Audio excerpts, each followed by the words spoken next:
Hello everyone and welcome to PUBG Mobile America's Challengers. Tonight is the Continental League and joining me is the one, the only incredible DK. Hello DK. What's up, Green? What's up, Green? Yeah, we had a little bit of an interesting start to the proceedings here today to get us ready for the broadcast. A few gremlins came running in.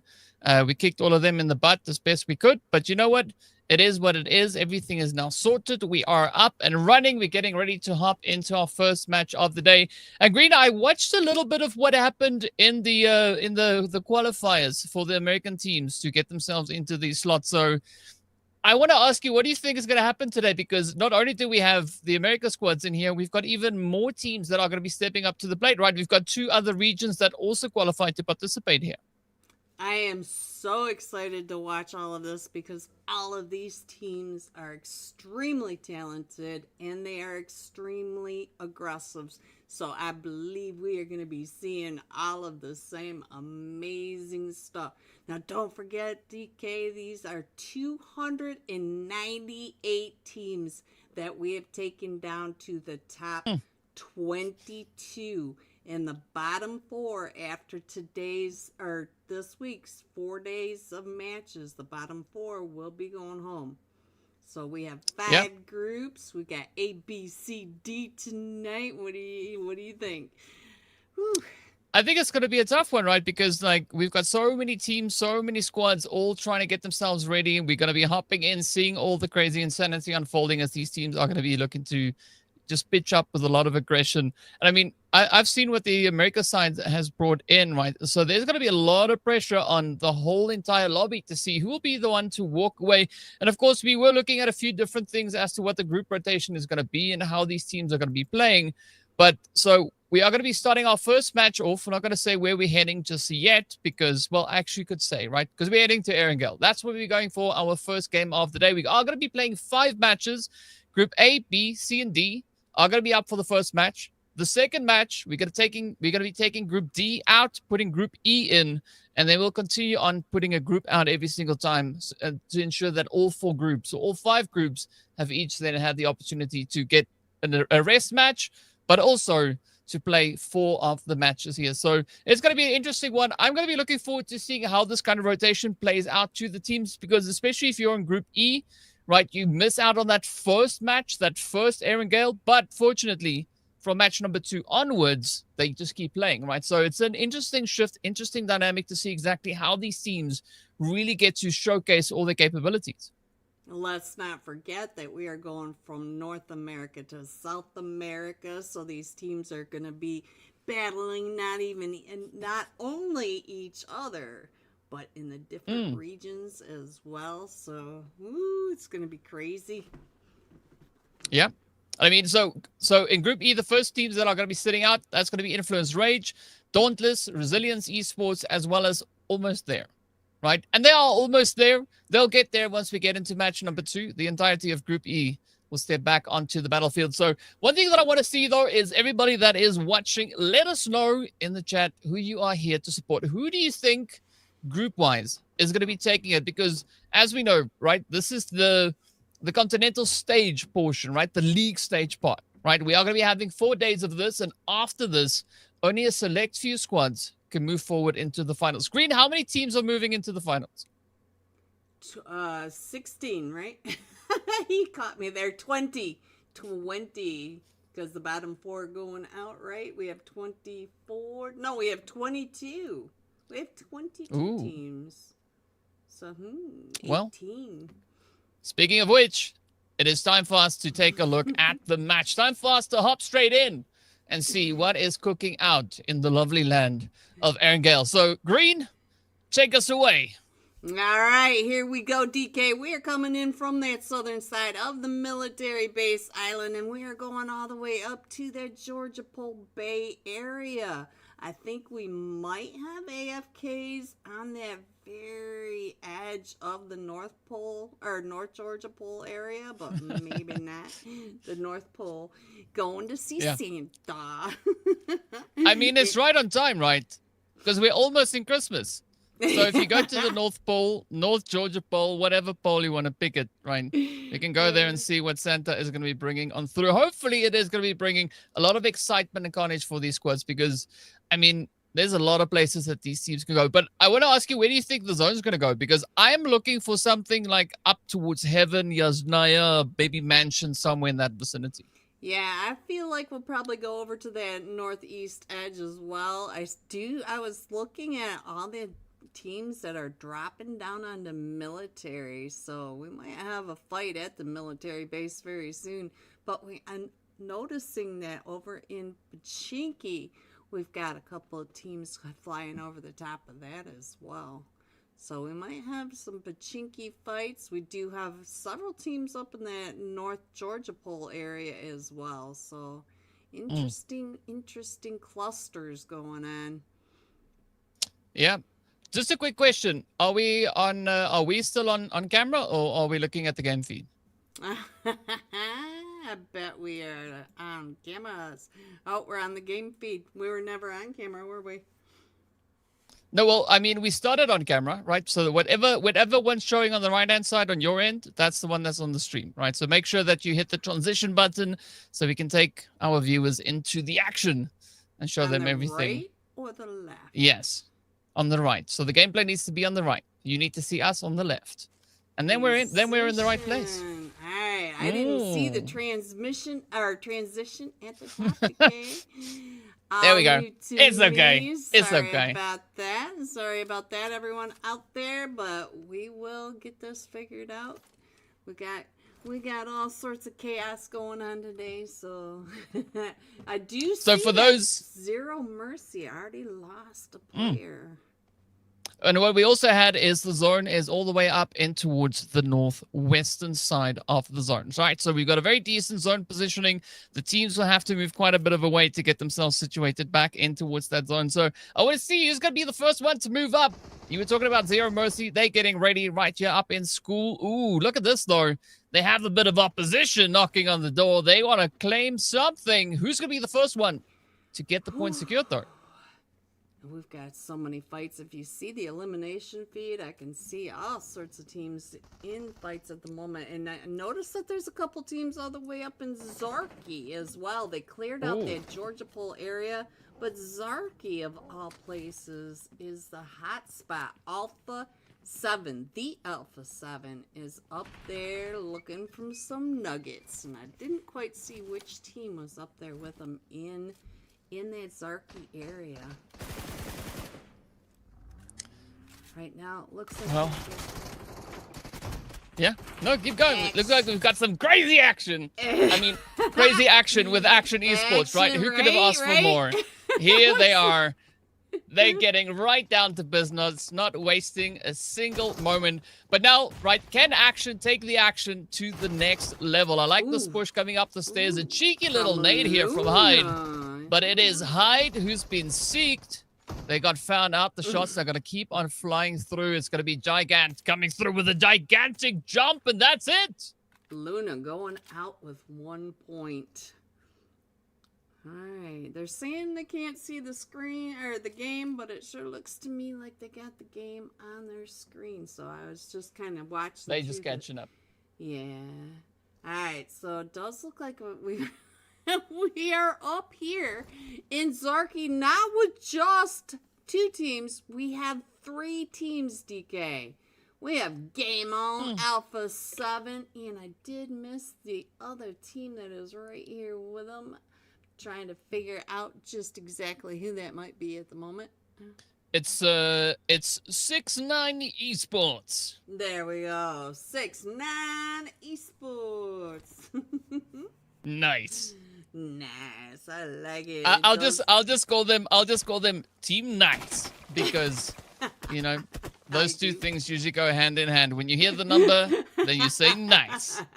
Right? If your mind went anywhere else, that's a you problem. But anyway, speaking about problems, Natalio is going to have a few problems here to try and deal with as we can look at these positionings. I mean, Alpha 7, nice, right? Coming in there from the opposing front. For game on, it is game on as they need to hold steady. Fortunately, 6-9, they are going to be losing at least one player so far. Up comes Revo. No surprise to see the action in. Now it's going to be Obscure trying to, well, do exactly as their name suggests, comes through with a few beautiful trades here. Alpha 7, though, lighting it up. I like how they're handling the situation, but they're not quite out of the woods, right? There's still one or two more players here for them to try and contest against. Ooh, Flames. Oh, we lost Revo through all of that gas as well, and I think we're down to just the one team now. I believe we just have game on now. I don't see so. No, we do have one more from 6-9.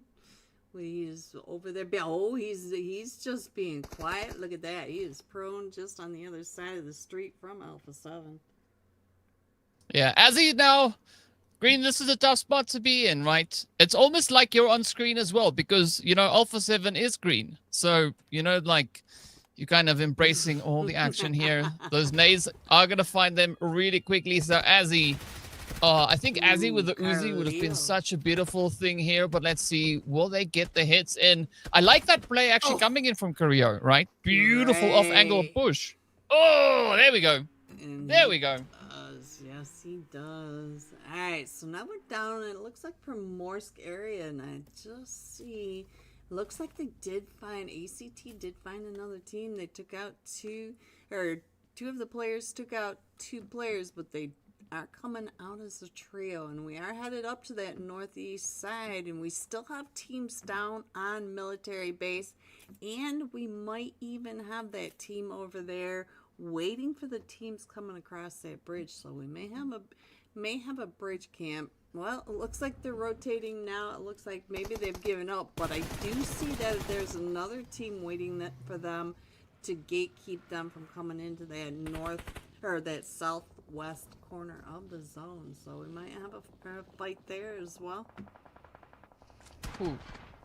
I've got a question for you though. Once we get through this fight, I think it's very important. But let's see now, Wolves. Okay, they already have only 2 players left to try and kind of hold on. It is going to be Z here going up against the distance. It is a tough spot to play through though, because I mean, here we've got what, this is T Gaming, right? They're holding up on this hill. So far, it does seem like the position is at least somewhat paying out here for them, but they do have a bit of vantage points to try and kind of leverage. Can they get the angle in though? Because T-Games, oh, they're going to have to make something. I mean, I like their position though here, right?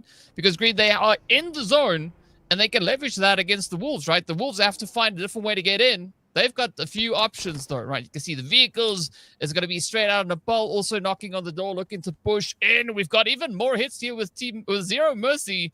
Also then, well, getting Zero Mercy. Yes, and now here we are with 9Z. 9ZL PMSL going to PMGC team right on the screen. And they are here in Pachinki fighting with Zero Mercy. And you can see that Coal King has already gotten an elimination, and Zero Mercy are down to just a duo now. Well, this is going to prove to be quite troubling for them. They have a potato and a salmon, right? That could make for an interesting dish, but I'm not quite sure if they can get cooking all the way here in Pachinki, because if they're not quick enough, they will get absolutely obliterated, like we just saw the Wolves there now being reduced down to a single player. So Z, we can't see Z chasing any of those Zs, right? No opportunity to sleep. You're going to have to keep your eyes on the prize if you firstly want to make it out of the zone, but secondly, make it into those later few stages, because look at that zone. It is going to be absolutely jam-packed. We got rivers, we got cities, we got towns, and we still have 15 groups remaining. Yeah, I see Alpha 7 coming in after all those nuggets over in Severny, or not Severny, Zarki, but I do see a cluster of teams to that north side of the Yasnaya Lake. So I see, ooh, then here we are. We're right here with JP Esports, and it looks like they're coming into the Stalber compound won it. Now we are CP9 and Zero Mercy. Zero Mercy still a duo over here in Pachinki. So we still do have, it looks like we still have all 4 of them standing from 9Z GLOBANT, but I do see that their health is starting to go down. What do you think of the late stage rotations coming out of the blue into a zone where you can see that we still have 50 players? What do you think?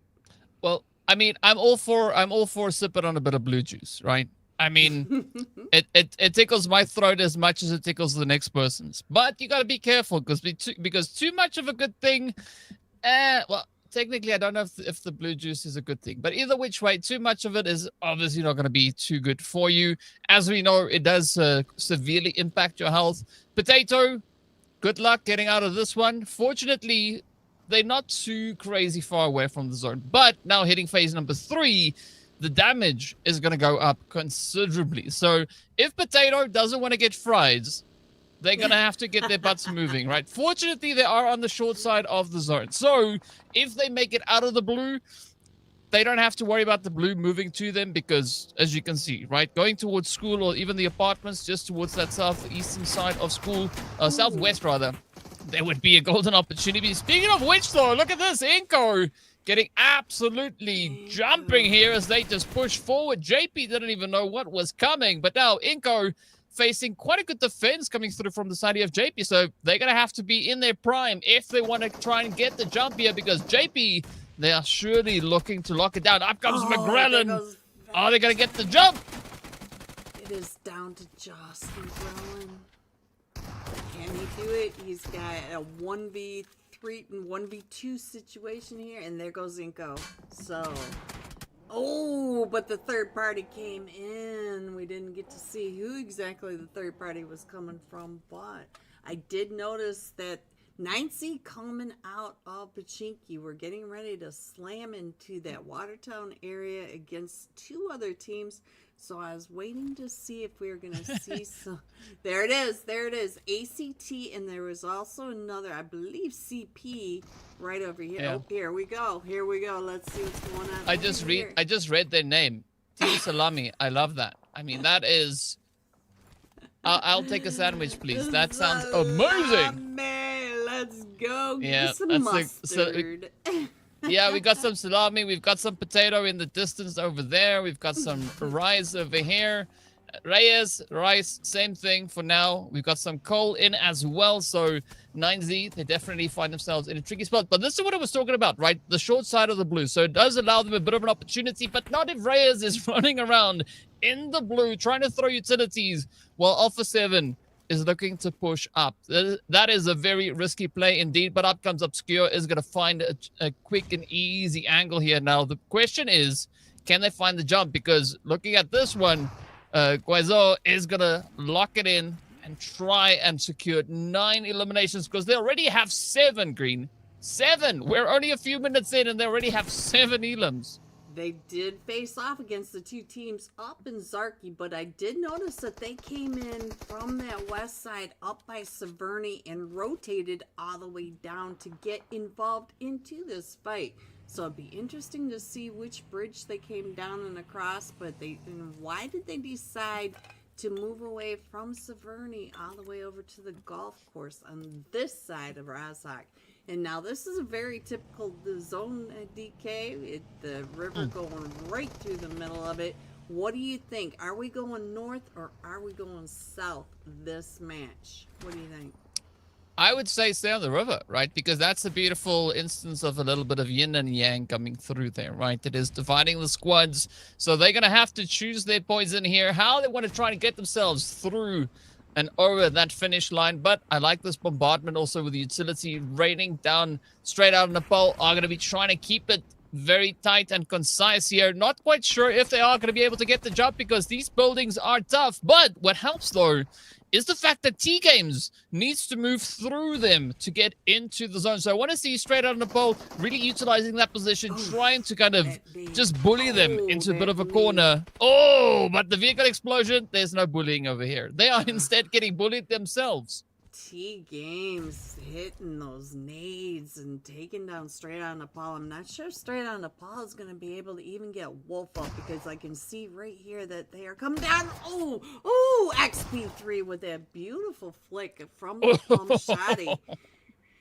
So maybe he might be able to get Wolfpack back up, but they do have to move north into the zone. So these two teams, no matter what happens, they do have another team. I can see Carleo's name right there. So whichever team comes out, they will be facing A7. Look at that. XP3 coming through as a dominator.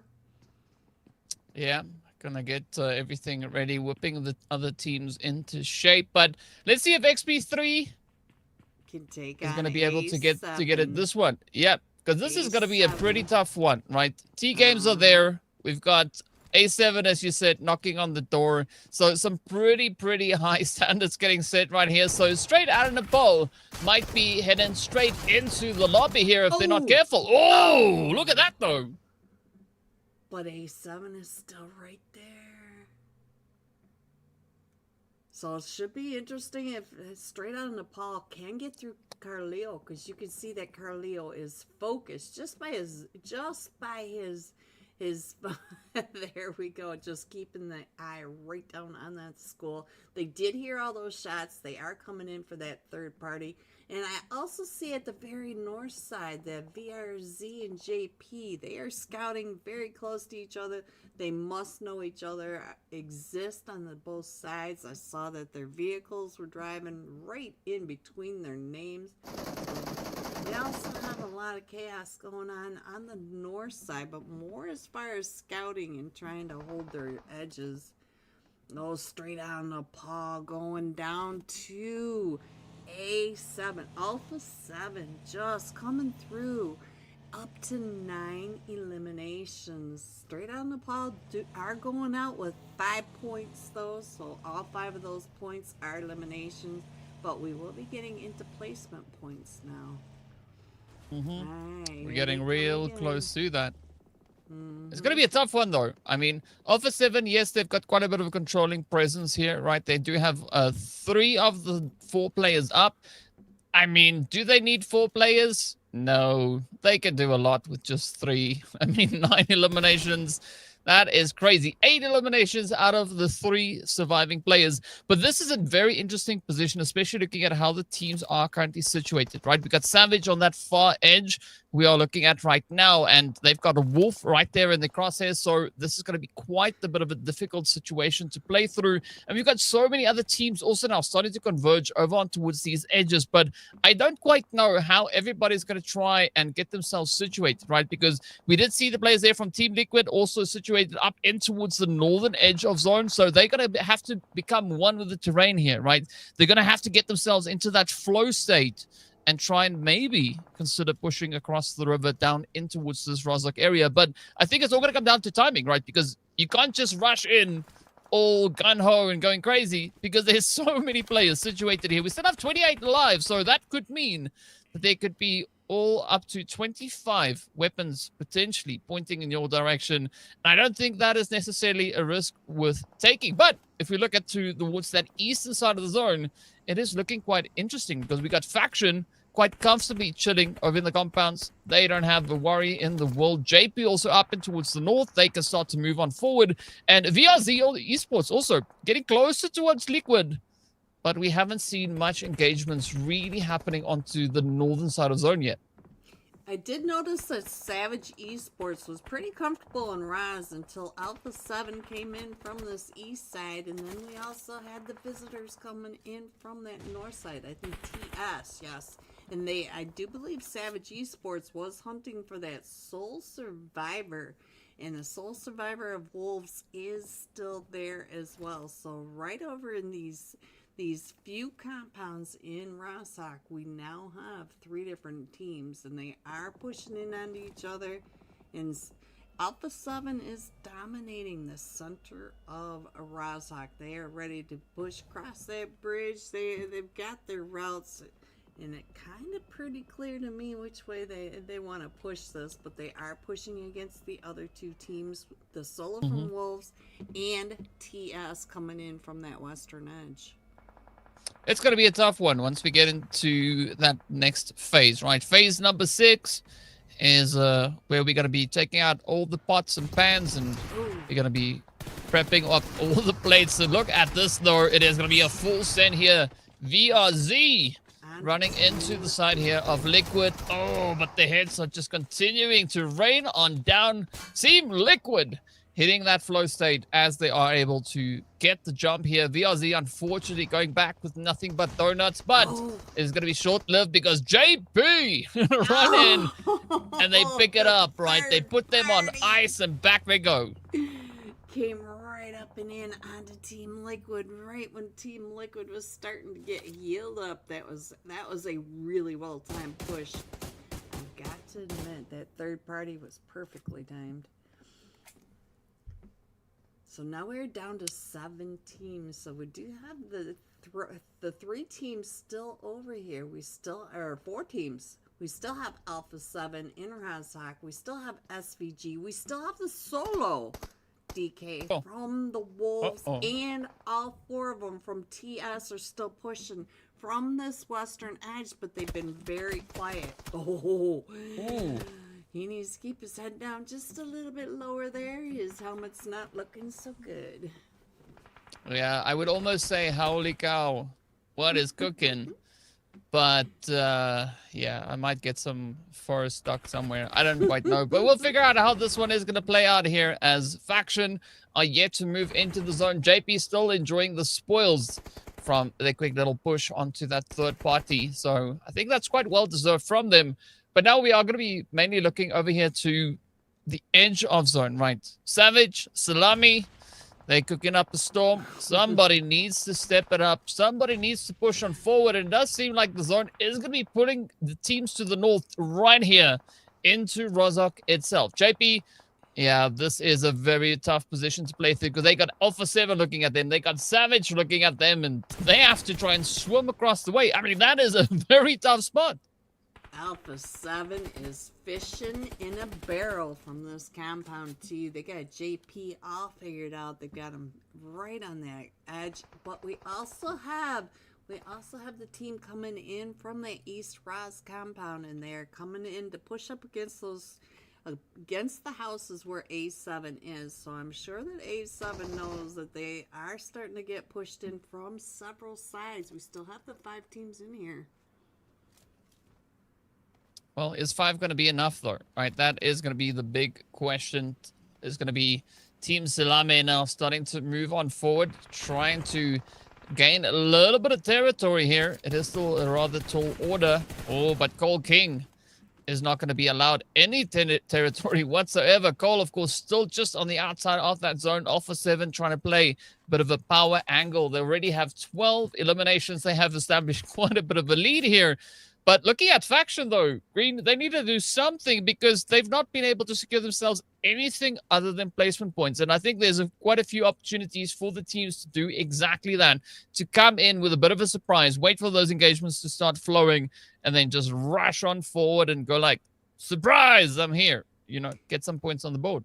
Well, as you were saying, Faction Brazil was coming in from that East Ros area, and they do have that whole hill line still in zone, so they don't have to poke their noses down into Razak. And we all know that they're watching that elimination feed, watching the gun sounds, and figured out most likely that Alpha 7 is the team right in front of them. And Cole from that side was able to find one of them from Fraction, but not able to get the elimination.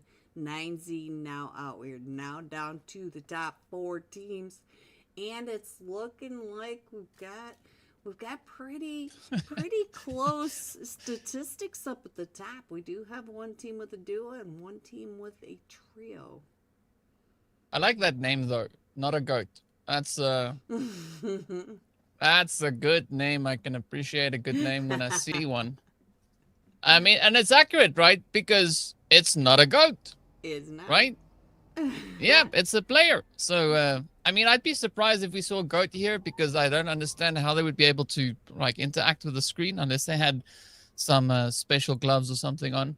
But in the meantime, speaking of special gloves, though, right? Kratos love doesn't need special gloves. They're just going to be waiting for an opportunity to come on through. The rest of Savage also getting ready for a little bit of something. But I think this is where I start to feel a little bit sorry for the side of Faction, because they're the only team yet to rotate into the zone, and there's nowhere to go, right? All the compounds essentially have been taken, except for maybe this one that they're moving up behind now. But you can see already, Savage, they are primed and ready to go. The nades starting to fly on through. The welcoming committee has started to send out the warm welcomes. But will this be enough for Faction to survive? Because I think they pulled up into the wrong side of town. Well, not that there's a right side, but oh, this is also going to be a very tough one, being so close to all the other squads that could end the match for you. The urban finishes are always so exciting. Watching where Alpha 7 is dominating that eastern edge, and look at the western edge. We have 3 teams trying to push in away from Alpha 7. They're like, yeah, well, we'll fight you guys, but Alpha 7 can sit over there and just enjoy their quiet time.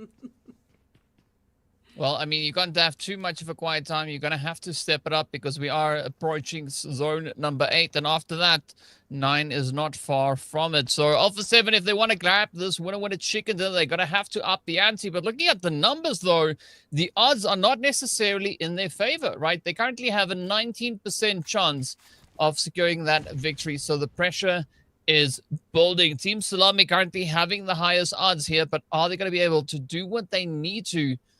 Faction trying to play for longevity here. A lot of trios now situated across the map. Salame need to do something. They have the numbers advantage. They just have to try and leverage that. But they are going to be waiting for the opportune moment to strike. The utilities now starting to find their way across here. Alpha 7, I like what Carrillo is doing up on that roof. That could be a golden ticket. But it is still a pretty tough one to secure here. I mean, no angle is safe. And these teams are playing a serious game of hide and seek. But somebody needs to take that first step. We do have the river still splitting the zones too. I'd like to point that out. It's still a possibility to not be on the pleasant side of this river. All 4 of these teams are on the southern side. We do have a bit of that north side of the river, so it's very interesting there as well. But what I was noticing is that Savage Esports as a trio had almost the same statistics as Alpha 7 as a duo, and I think Alpha 7 just went down just a little bit because Carleo is still up on that roof getting all the information as his teammate is pushing down into the third parties of all these other teams on this one, on this edge of Razak. Oh, nice. Nice. Not a goat. Not a goat. Coming in with the good shot there. Gotta say, I like that hit though. It works. But now, are they gonna be able to continue with the momentum? Because in 5 seconds, we are gonna be hitting the closure. Right? There's no more zone. It is only chaos and carnage. We've got 11 players, 4 teams to decide who's gonna walk away with this winner chicken dinner. Savage definitely find themselves in an interesting position here. I am going to be looking over towards the players here from Team Salame because they have the numbers advantage, but can they use it, right? The nades flying out, good connections being made here. Lennox goes down. That is the end there for Faction. Now, Alpha 7 starting to jump up, looking to see, can they find the opportunity? Salame is going to be there looking to oppose them. Only 2 squads now remain. It is going to be a fight to the finish. Alpha 7 already going through with 14 eliminations. Are they going to pick up a grand total of 18, or will the run stop here for them? The utilities come in. I like the spread. Salame, they want to get this one in the back. Kratos, Love, and the rest of the team now pushing up. They look up to the roofs. The utilities flying way overcooked, though. A quick hit. The shots in. One's down. Down goes Alpha 7, and Team Salame walk away with the first victory right here in the absolutely amazing showdown that we've had in match number 1. All right, so let's get our cameras back up there. What an ending. Carleo up on that roof again. He does get a knock onto Savage, and Savage says, oh, there you are. Well, hello there. Yeah, these teams don't waste any time at all. And of course, the winner chicken dinner play going right over to the side there of Team Salame doing some phenomenal work. I mean, they were in some pretty good positions across the majority of this match, right? They weren't necessarily super aggressive. They played a lot more of a strategic position with their angles, making sure that they make it all the way into that late stage. And it paid off, right? They walked away with 4 players still alive, pushing and aggressing onto the side of Alpha 7. So I would say first match started off great for a lot of these teams, but now comes the hard work here for the squads, right? They're going to have to try and double down moving into the remainder of the day. And I think especially looking at the fact that we are swapping groups, it does apply a little bit more pressure to the teams because, I mean, if you're a group, I think it's group A that's going to be sitting out for this next match. So if that's the case, right, it makes things a little bit more challenging because what can you do? All right, no, group D, they are going to be sitting this one out. So group A are going to be playing all the way to match number 4. So the squads in group D, they have an opportunity now to kind of try and reassess the whole situation, right? Have they done enough? Did the tactics work out? If not, they're going to have to come stronger once they join us back again on match number 3. Yeah, I'm looking forward to seeing what we go into in Miramar, bringing in this new group, bringing in some NA, and LATAM teams to face off. Yeah, there's a lot to face off against. So, yeah, now we are just waiting to see exactly how many points our teams were able to secure in our first match of the day. So, yeah, I'm expecting an interesting look once we eventually get around to that. But so, I mean, the first match, I think, is a little bit of that litmus test. And, of course, speaking about which, let's take a look at the stats, right? The team stats that we have that has come through. And we can see a lot of the Team Salame players now on that screen. Of course, a lot of damage being brought through from them. Nanus, yeah, managing to get 3 grenades used, no eliminations, and also managing to sneak in a cheeky 85 damage, where the rest of the team each brought in over 500 damage apiece. Yeah, I was really interested. I was really interested in how Savage Esports was going to push in through that Rosock towards that ending. They did come in onto that western edge where all the other teams were there, including the solo from the Wolves that was doing a lot of work as the solo, and then there was teams coming up from that south. How the was it faction Brazil, they came up and around from that East Ras area. So did I miss the scores? No.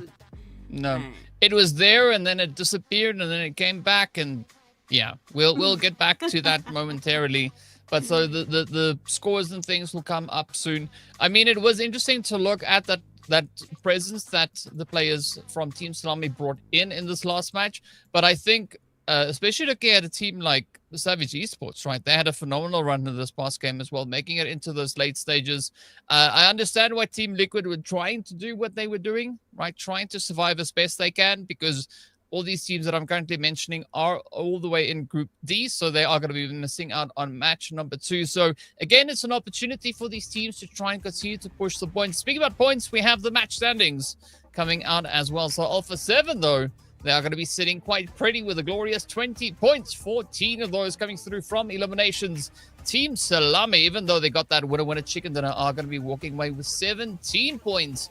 And then, of course, we got VRZ, Zero Mercy, and iNCO Gaming, all getting sent back with a bag of donuts. Oh, those donuts are not quite so tasty. 3 points in between first and second, but 20 points between first and 16th. It's only match 1. We do have 5 matches today, and then we have 4 days of 5 matches. So we're going to be shuffling these teams. These teams are going to be able to do all the different maps. We are doing Rondo, DK, and Rondo has a way of really shuffling the leaderboard. Yeah, that is going to be changing things up quite a bit. But I'm curious as we move forward to see what the Group E is going to be bringing in, right? So that is going to be the likes of Influence, Rage, Dauntless, Resilience, and Almost There. And speaking about Almost There, well, we're almost in match number 2, which is going to be Miramar, as you said. Rondo, which you bragged about, is coming up as well. And then after that, we're getting back into another serving of Erangel.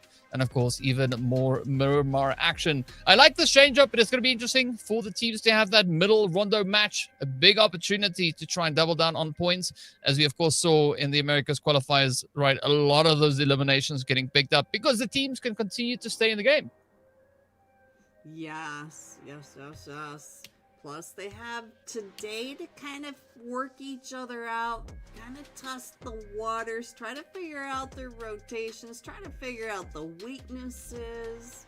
Yeah, so I always feel like the first day is more about testing. 1, 2, 3, just like what we went through just a few minutes ago. Yeah. I always see it as the litmus test.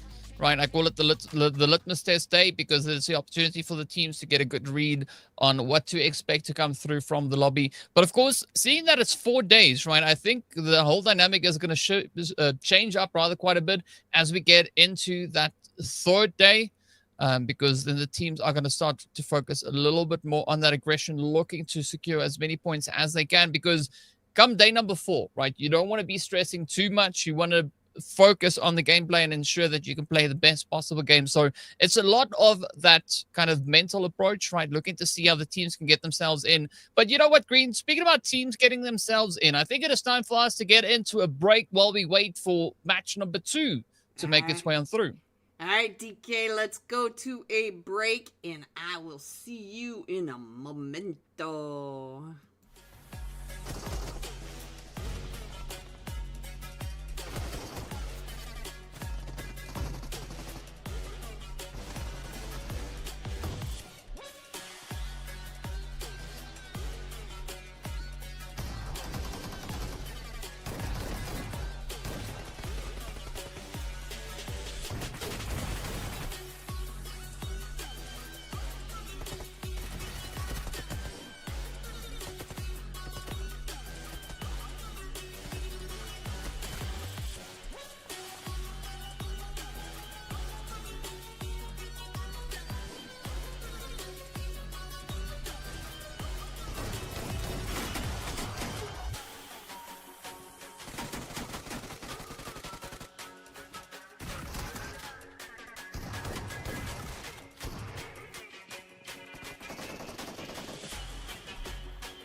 Hello, welcome back everyone to match 2 of the PUBG Mobile America's Challengers. DK, what are you feeling now? What do you think? Are we gonna have some hot drops? What do you Are you feeling okay?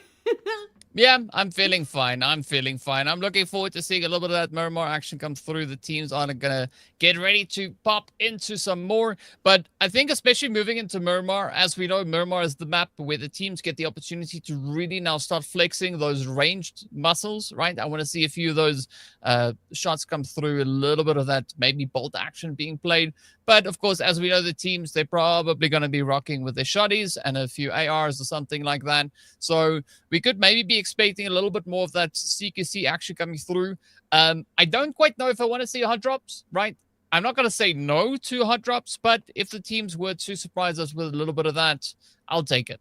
It's always a little bit of an appetizer for the early zones.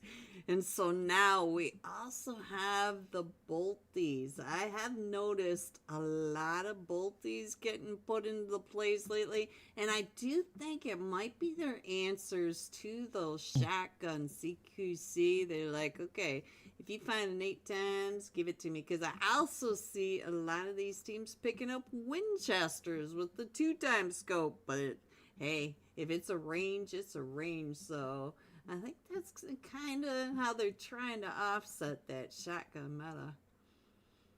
Yeah, I mean, it could be a good response coming through towards that. I just know that the Winchester up close, it's not necessarily a good choice, right? So you're always going to have a little bit of a backup just to make sure that something happens. And of course, if you're worried about ammo, get a UMP or a Tommy gun, because then you don't have to stress, with all the different kinds of ammo. You can actually hold quite a bit of that in your bag. But I think the big question here is going to be how Group E is going to fare, right? Because they sat out on the first match. So now this is essentially their first game. They have the opportunity to now step up to show us what they can bring to the table.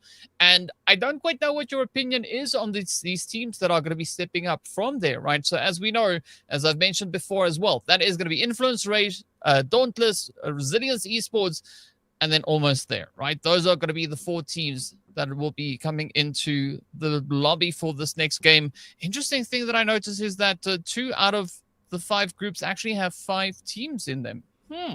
So that changes things up a little. Yeah, I'm noticing that too, but Influence Rage, Dawnlet, this is a very strong grouping as well. So we should see some really, really good action in this Miramar match. I'm not sure. There we go. We're coming in from Toramunda DK and going all the way down to that prison island, and I do see Let's take a look. Let's take a look at the match. Let's hop into it. Let me show you what I see. Yeah. Well, yeah, you were asking about the match. Here we go. You can see that flight path coming through. A decent flight path, I have to say. I mean, the team's going to have pretty decent access to pretty much almost everywhere on this match.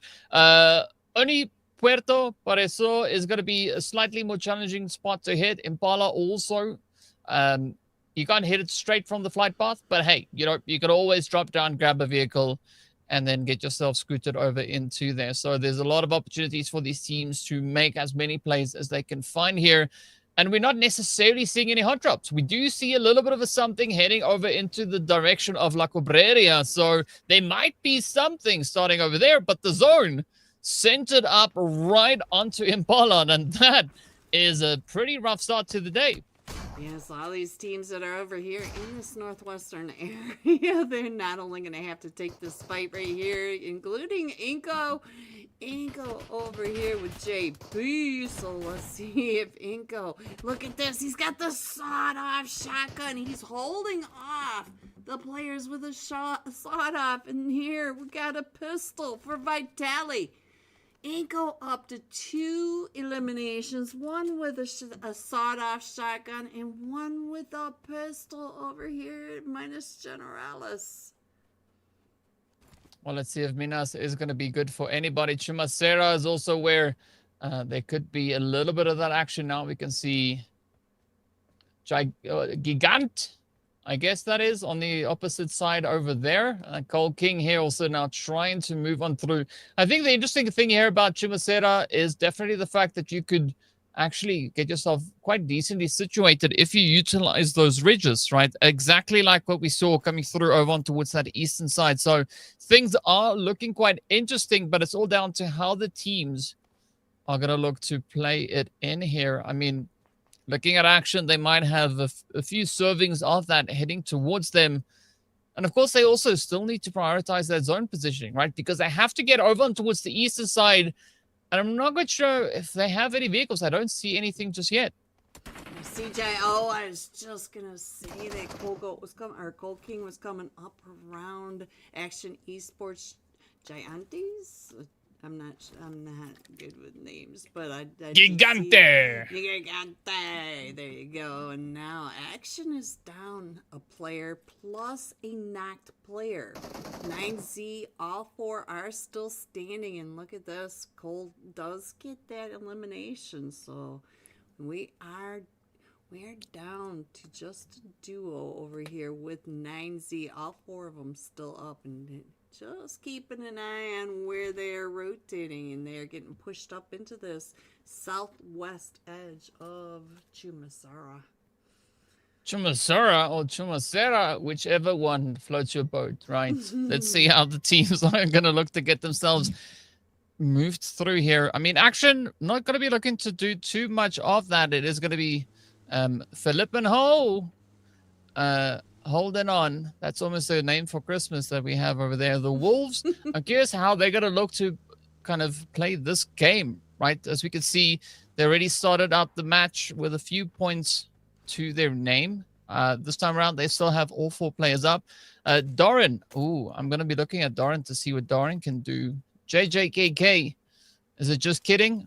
Or really just something else that's happening over there? We'll find out soon.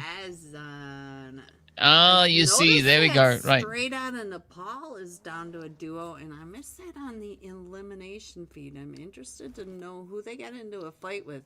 We're over here with Almost There, and straight out of Nepal and Almost There are both teams from NA that like that Impala area, where Almost There likes to go over to that car spawn just to the southwest of Impala, so we might have had an early fight over there as well. Well, I like how this is going so far. Resilience are going to be quite aggressive on the defenses here. Almost There, trying to find an entry point. Both squads, this is their first match right here for the league, so let's see how this is going to go for them. I like this push coming through from the side of Almost, right? Unfortunately, they do lose Wiz in the process. Saz now looking to bring in a little bit of that sass as well as they come pushing through. The UMP is not going to be enough. Quick drop. Cardi Z is going to be rushing up here as well. Looking for a little bit of that continuation. Marion also just trying to stay alive here, but Almost just about there. Cleaning it up. 2 players remaining. They could be looking to get the whole bag of fries with this as well. But now the nades are going to come in hot, and this could spell disaster for them. Oh, and it does. What a nade. What a nade by Resilience Esports. Up and over. That must have been just amazing comms to get those nades right in onto where Almost There had already positioned. I still see the fight over in Chumacera, and I see Alpha 7 coming down and around, might be poking their nose into some of that Chumacera fight with the Wolves to the north. So this could get really chaotic over on that southwest edge of the zone. It definitely could, but it's also how these teams look to get themselves situated. I'm also going to be looking down towards that more southern side to see if anybody might maybe look to get an angle set up there, right? We do see the players there from CP already situated into that area and towards Puerto Pareso, but now there's still quite a bit of vacancy available. Impala is going to be a very, very hot spot, especially with iNCO Gaming, as we can see on screen now, moving into the region. INF also, they just taking a little bit more of a slower approach, right? They are going to try to lock down that northern edge of zone. So for 6-9, they will have quite a bit of difficulty on their hands if they choose to rotate straight forward into this game. So the pressure is still slowly starting to build straight out of Nepal. Holding here with their duos. I like the elevation for them, though.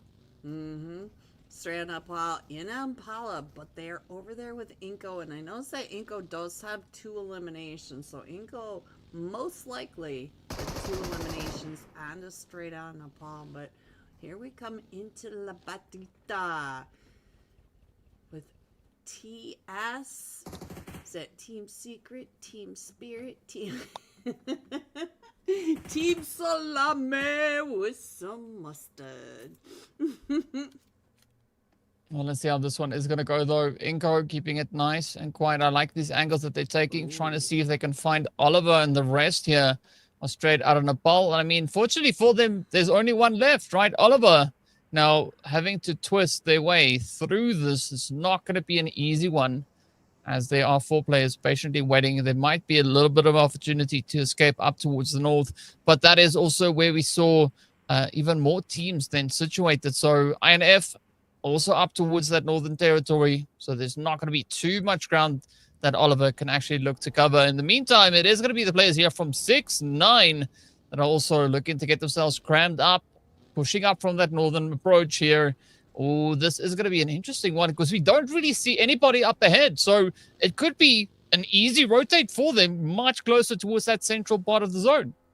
Yeah, they're definitely coming in towards that northern side of Impala, and they don't have very many people around them, but Oliver is running straight at them. And I do see that all these teams that look at the wraparound by Alpha 7. Alpha 7 is still on the shoreline. They went all the way down around that southern edge, and now they're going to be coming up along that eastern edge.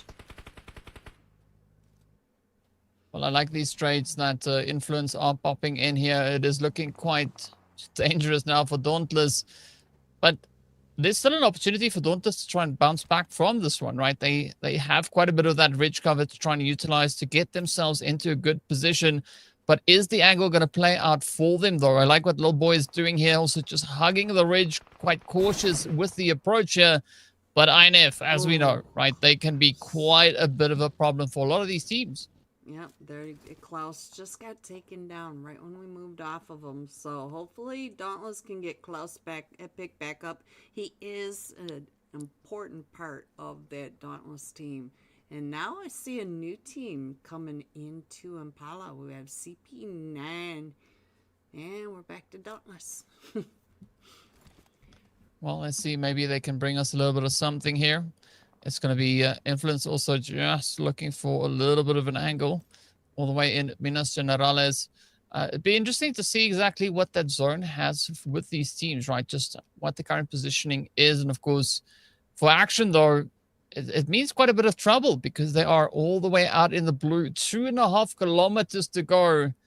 And I'm not quite sure if Philippen can get themselves all the way back into safety. That HP is going to run out very, very soon. In the meantime, we have the Wolves also then approaching from that southern side.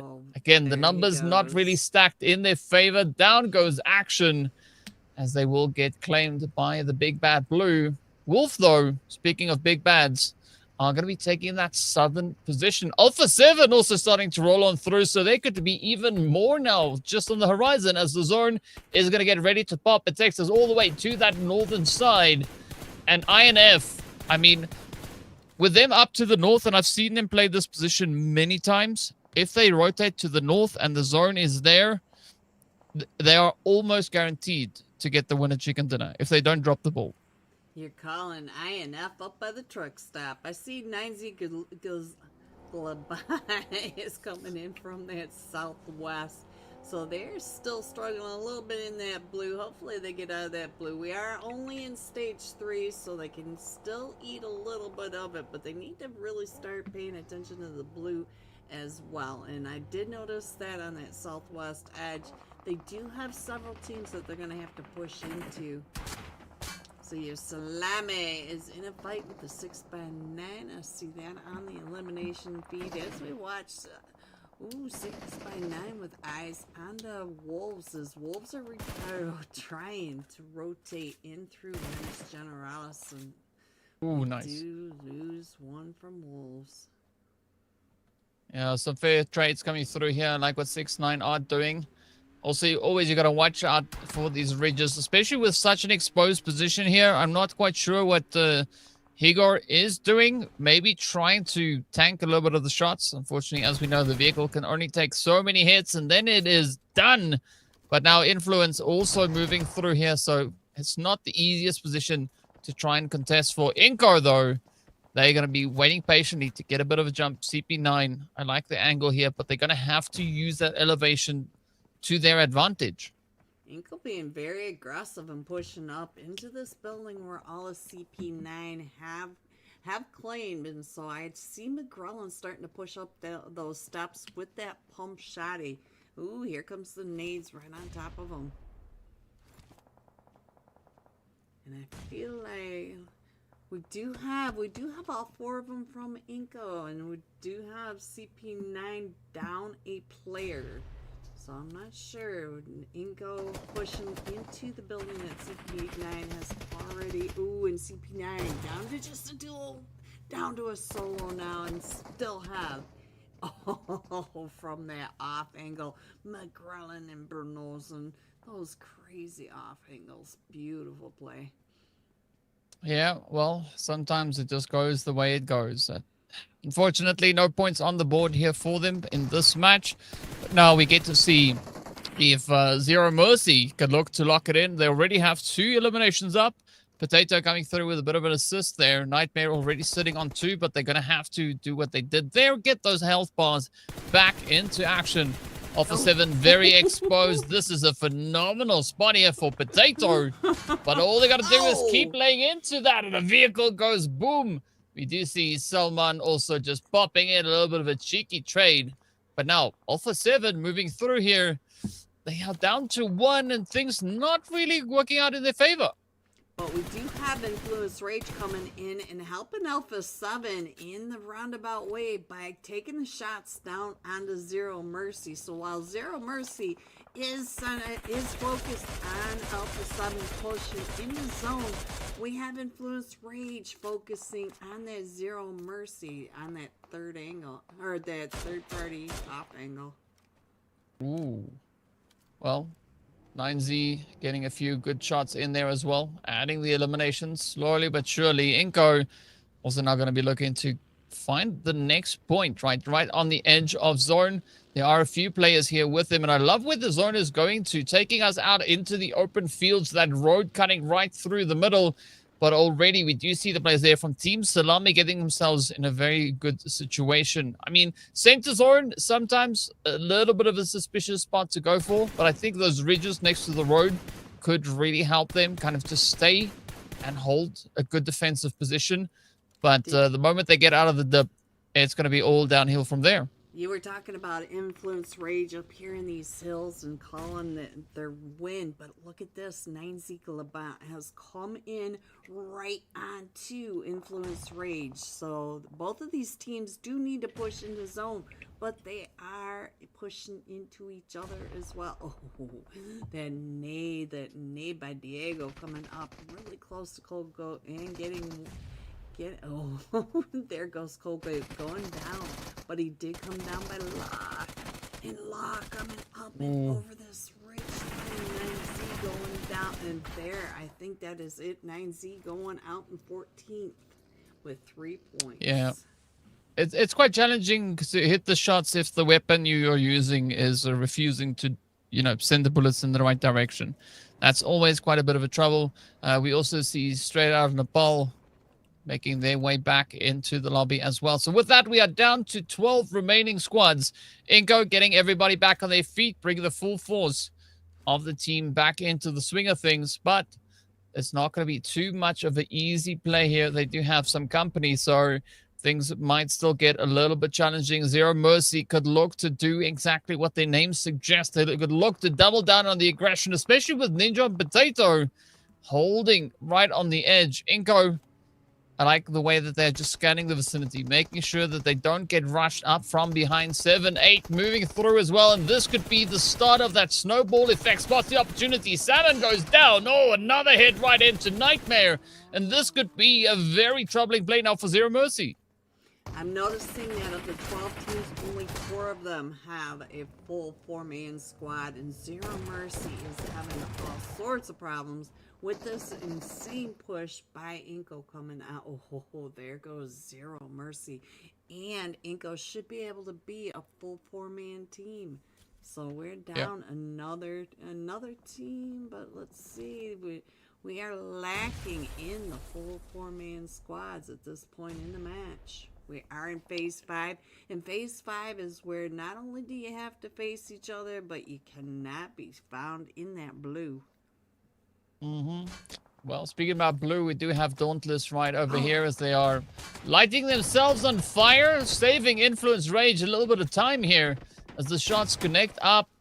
Oh, this is not a good spot to be in. That health bar is super, super low, but I like the pressure that these teams continue to apply.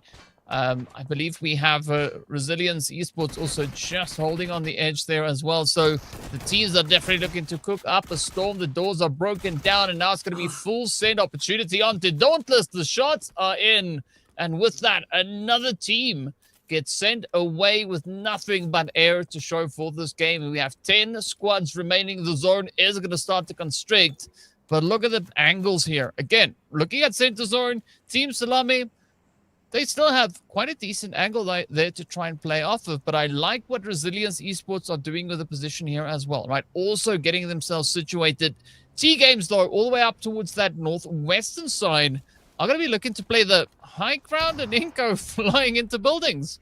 Yeah, iNCO is headed straight for 6x9, but I noticed that Faction Brazil is in zone in a compound, one of the few compounds in this zone. But here's the fight between 6x9 and iNCO. Let's see iNCO being so aggressive. Well, that's what we got to see, right? That's unfortunately the only way that you get more than 12 eliminations on the board, but a very cheeky nade finding its way in there. iNCO now going to look to double down. They could potentially pick up 2 more eliminations at the very least. But will they find those angles? McGrellan quickly trying to get those health bars back into the swing so they can continue to hold on steady here. 6-9 facing quite a few challenges. The nades flying in. They are going to get contested. The send is there. And this is now up to iNCO. Can they find the final push? Nothing but air is what they're shooting at. But there we go. The shots now just locking in one after the other. iNCO Gaming takedown 6-9, and with that 15 eliminations on board. And both Wolves and 6x9 going out almost at the same time. So now we are down to 7 teams. We are still in phase 5, but we are lacking teams, DK. We're down to 5 teams, and you can see that Faction is still in that compound. We do have a scout going out and around, and it does look like we've got TGAMES coming up now onto JP over on that western edge, so we might have a fight there. It does look like JP is only a duo, though, so we might have a fight right over on that western edge. We are on JP now. They are watching the rotation of TGAMES coming up and around this edge, but we do have quite a bit of ridge line right here for TGAMES to just kind of keep an eye on what JP is doing. They're scouting this compound, making sure that they know how many players and which buildings they're in. Yeah, information is going to be absolutely key in this final few phases. But now 7 squads up. Phase number 6 is going to start to close up pretty soon. But this is now that opportunity for a little bit of that constriction to get played here, right? We can see the players there from TGAMES holding a nice ridge position here.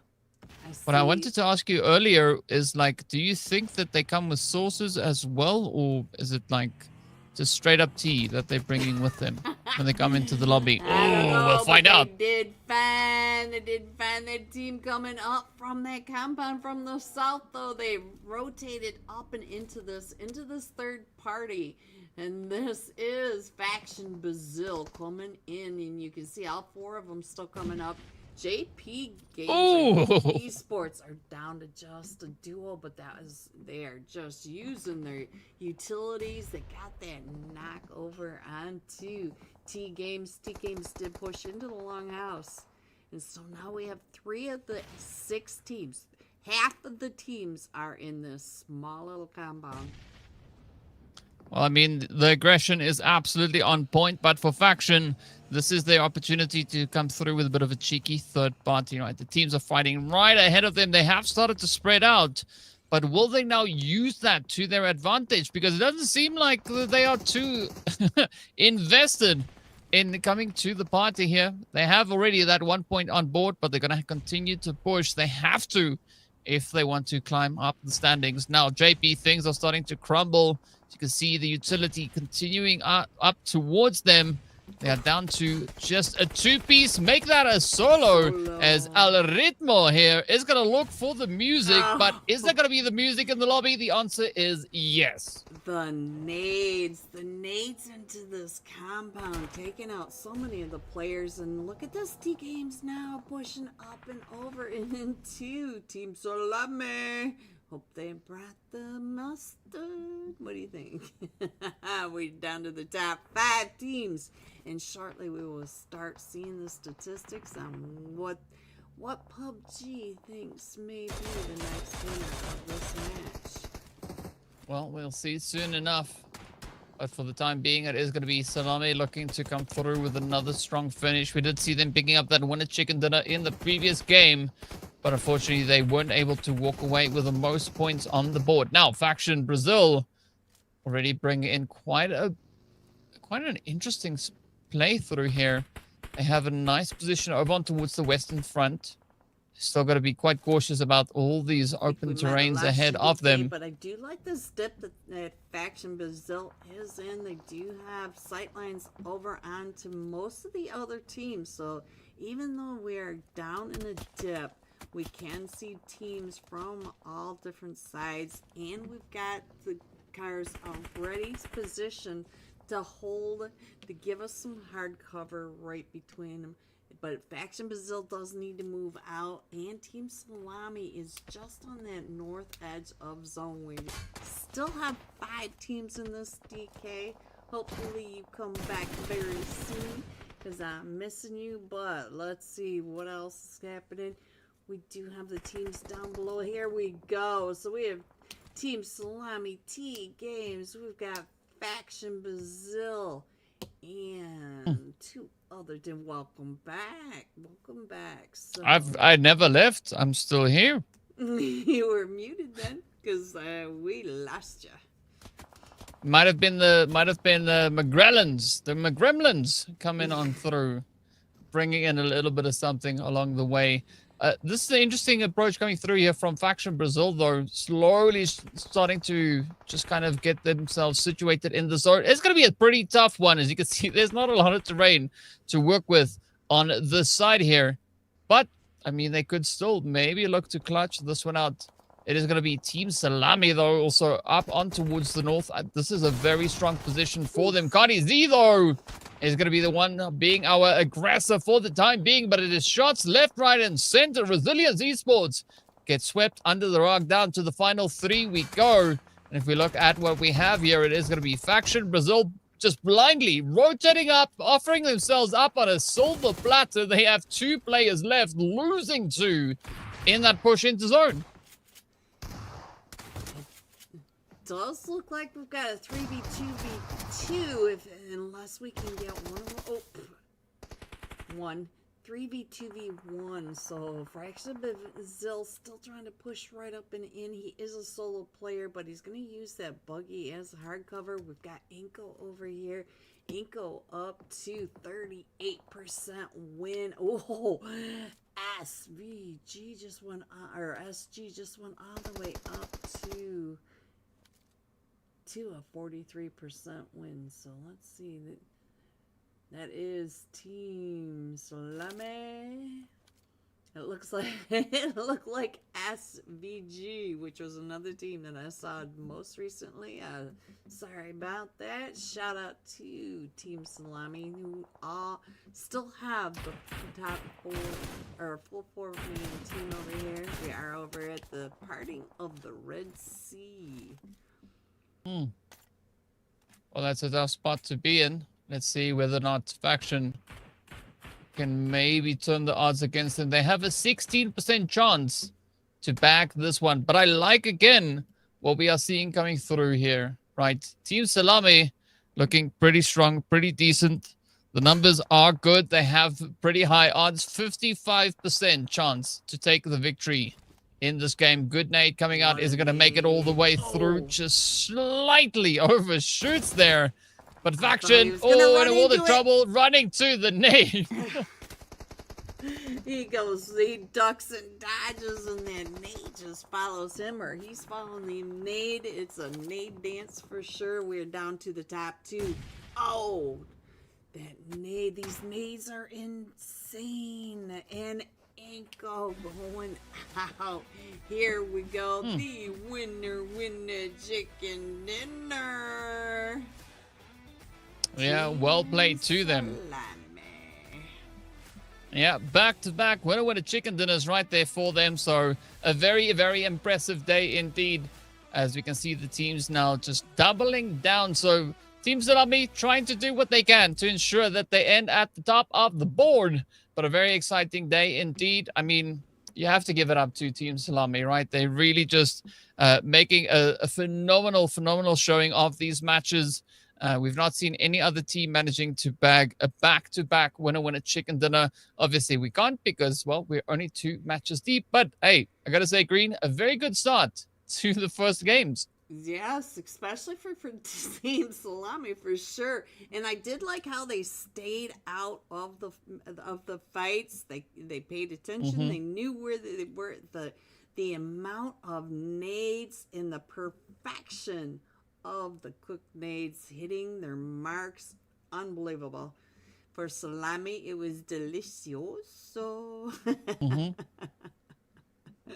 All right, let's look at these stats, DK. Let's look at them. Well, there we have it. As we can see, of course, Team Salami again with a full showcase coming through. All 4 of their players up on the screen. And this time, the damage looks a little bit more balanced, right? As you can see, of course, 6 eliminations going over to the side there of, well, Kratos Love coming through with a lot of hard work. Unfortunately, again, for Nanus, no eliminations going their way this time around. They were able at least to get that knock. But you can see the teamwork, it's really there. Yeah, he may be the IGL, so that's a lot of mental work, but you can see that Kratos Love is putting in some damage for sure. All right, here you go, DK. Take it away. Tell me what you see here. Numbers and pictures. That's what I'm seeing right there, right?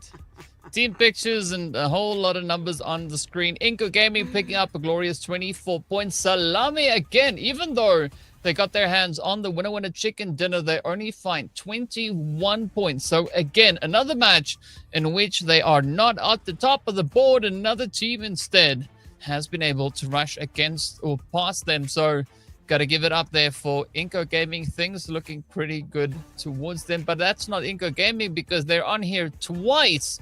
So they have got first place and last place. I mean, that's how good they are, right?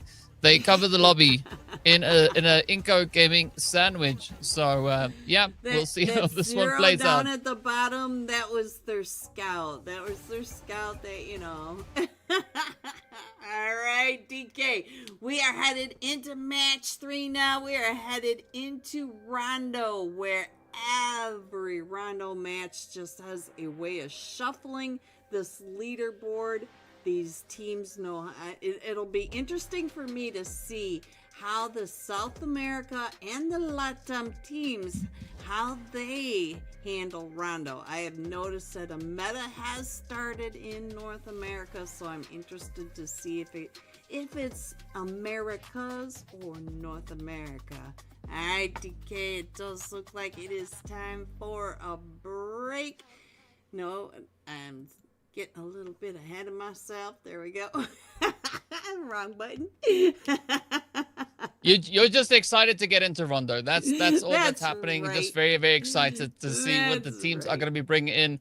So we did see Dauntless was the team to sit at the top there with the most points coming through for them, as they picked up, I believe that was 21 points or something as we saw it.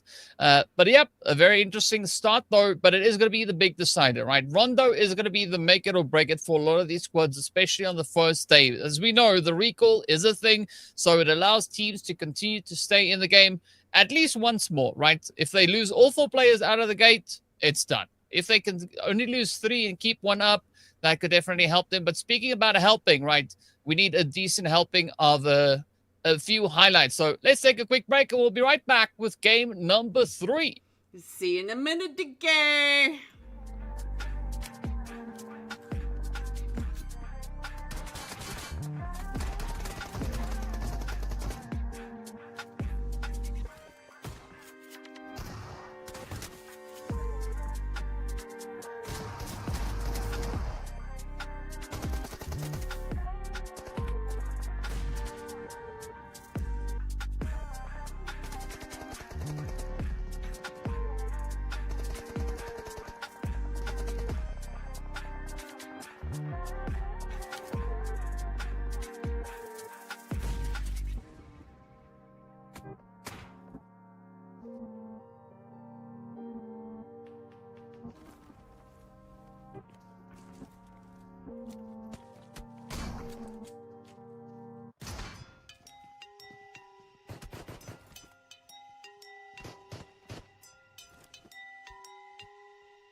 And here we go, DK, the rankings. Team Salami with a total of 38 points coming in first. iNCO and right behind him with 24, and Alpha 7 with 21 total points.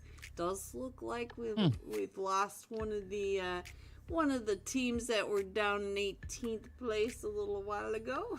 Might have gotten that fixed. Yeah, we've got everybody back on the screen where they belong. But the big question is, though, who's going to look to change it up, though? Because, I mean, looking at these points, it is still very, very close, right? Except for Salame. Salame, I like what they're doing. They're putting a bit of toast between themselves and the opposing teams, right? So, but now, moving into the next match, that is where things are going to get super interesting, right? We've been seeing teams just utilizing the living goodness out of a map like Rondo. So I'm curious if a team like Savage or potentially even maybe Resilience Esports is going to look to double down. Are they going to look to bounce back to the action? Because the big thing is, well, we won't see anything from 9Z, iNCO, Salame, or 6ix9ine, because those teams are in Group C, and Group C is sitting out for match number 3. So, yeah, they have to hope that they've been able to do enough. 12 points going through for 9Z.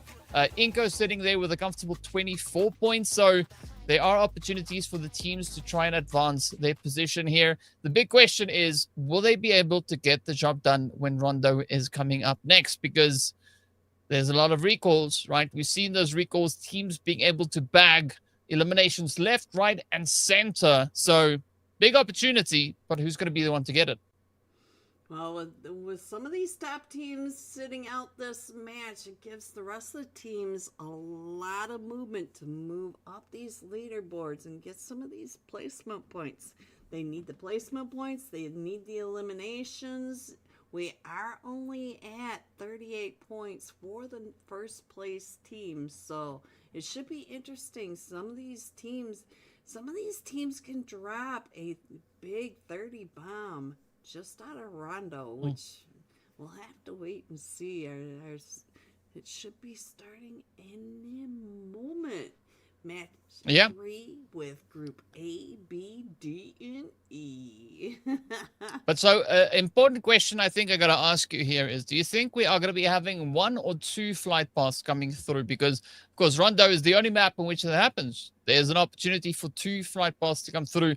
We did see that. I believe it was in the Americas qualifiers, right, where we saw 2 of those flight paths coming through. So it does provide a bit of a different opportunity for teams to maybe get themselves situated. But I'm going to be looking at, well, the usual spots, right? We usually see the factory getting quite a few teams looking to drop in there. The Neox factory, racetrack is always usually pretty hot. Stadium could sometimes be hot, of course, depending on where the flight path is. So aside from those 3 places, do you think we are going to be looking at somewhere else? Because I know in the Americas, you were talking about the teams liking to go to little random compounds that don't really have names. Do you think that's going to hold true for this game as well? Yes, because we have 1 flight path, DK. 1 flight path. So now I do see a lot for the North America to do a 3v1 split, and I'm really excited to find out if this is just a North America meta or all of the Americas. How are they going to handle all this?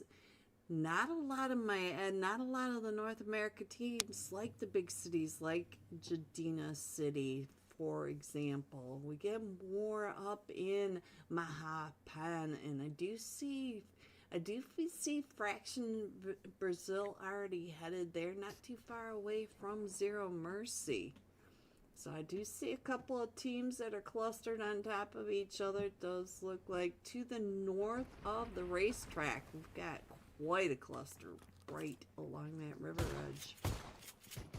Well, so the usual suspects are going to come in hot and heated. Influence, Rage are going to be starting us off with a little bit of that carnage here. As you can see, the Nox already locked in. Little Boy is the first one to get brought to their knees. I like this from Savage. As I said, the opportunity is there for teams to try and reclaim a bit of territory here, not only on the battleground, but also on the rankings. And it is going to be go time as Pixel Goat comes through with a hit.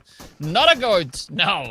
Gets a beautiful hit, and Diego is going to be holding steady on the far side here. Quick little bit of a wrap around. Could be the opportunity they need to get the jump. The end is comes. Oh, the health is low.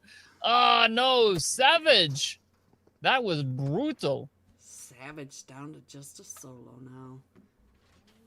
They should be able to get up to one of the recall centers. It's one of the things about Rondo, DK. There are recall centers everywhere and all the way around the outside of the map. They are not that far apart from each other, so there's plenty to choose from, but a lot of them end up going to the same ones. One thing that I'd like to see, though, is a little bit of a something coming through from the side of Team Liquid, right? Because, I mean, Team Liquid, they have a few points, right? They've got 8 points on the board. But 8 points, it's not that much, right? So there is an opportunity for them to try and double down. Zero Mercy, I would also put essentially under the same one. They had 3 points coming into this match, and so far it is looking to be a bit of a nightmare currently for Zero Mercy. Yeah, I see that Zero Mercy is down to just a duo against Team Liquid. This is the Team Liquid, and they are up. They still have all 4 of them up with that elimination. Oh, and nice. with the SLR, DK. With the SLR, yep.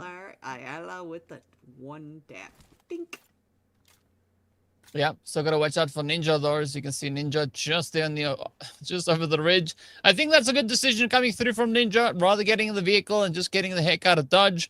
Because, you know, if the whole team falls, it doesn't help. Instead, they could look to prioritize a little bit of that res come through, bring the team back into the fight.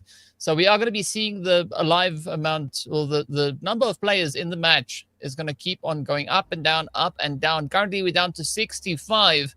But that doesn't mean all too much just yet. It's going to be Alpha 7 now, sending a player out to get that res. Ooh. Bring everyone back into the fight. Revo coming through with a very beautiful hit right there. That is the first Elam on the board for Alpha 7 in this game, putting them all the way up to 22 points now. And I have gotten a little bird in my ear saying today is Revo's birthday. Happy birthday to Revo. Let's go. Let's see. Here's your test track, though. We got the Wolves up in the test track. CP9 is down in that EMP. Go back. Go back. Go back. Go back. You're like, oh, it's Revo's birthday. Happy birthday. No, no, no. You got to do it properly. You got to give him a big shout out because they're out here playing PUBG on their birthday. I mean, that's commitment, right? So, yeah. Shout out going out to Revo. And now we'll move over to all the crazy action. Apparently, I saw in the chat, right, that the player there with 1 elimination on the board for this team, Team Wolves, right, has a very particular name, actually, apart from all the Z's that they have connected to it. Oh, tell me. Tell me. I missed it. That's Loops. Wolves Loops? What? Yeah, Loops. Loops. Coops. That's Coops. Coops. I don't know why I said Loops. Coops. That's Coops. Yeah. Oh, Coops. Yeah, There Coops. you go. All right. Notice, though, DK, Loops. that we have Such a noob me. all 18 teams are still up. But T-Games. Ooh, T-Games. He does have to be careful. He is down to just the solo now. And A7 now coming right up onto that solo as he is trying to get out of there.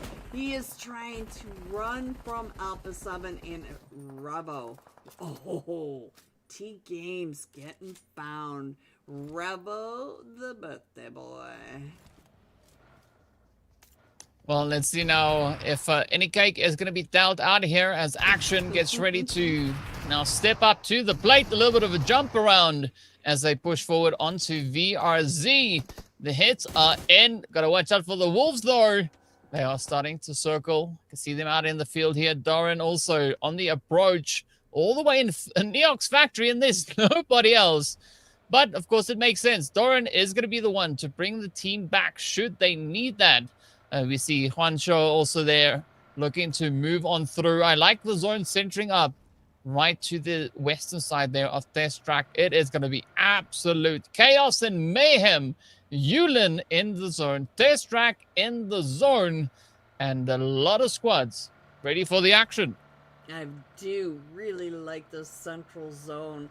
I've noticed several times that when the zone gets central over the top of that river, it is just brutal. That river zone can be really hard for some of these teams to come across. It does look like Wolves ran right into ACT.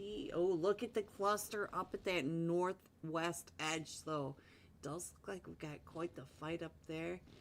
So down over here, almost there in a fight with JP. That might have been the fight up at the, nope, that's the fight on the screen at the moment. There we go. Well, almost there. They are almost there, but I mean, it's the wrong there. They're almost in the lobby. So let's see if JP is going to look to help them pack their bags and make their way on through. Prime going in for the res. Dior is going to come back into the fight. I like this push coming through from Wolf, just joining up into the party here.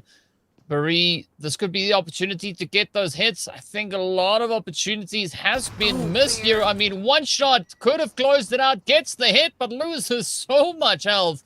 And this is now JP's ticket to get the jump. There we go. Barry gets berated. And now Dior's closes it all up as they move in to get the team back into the fight.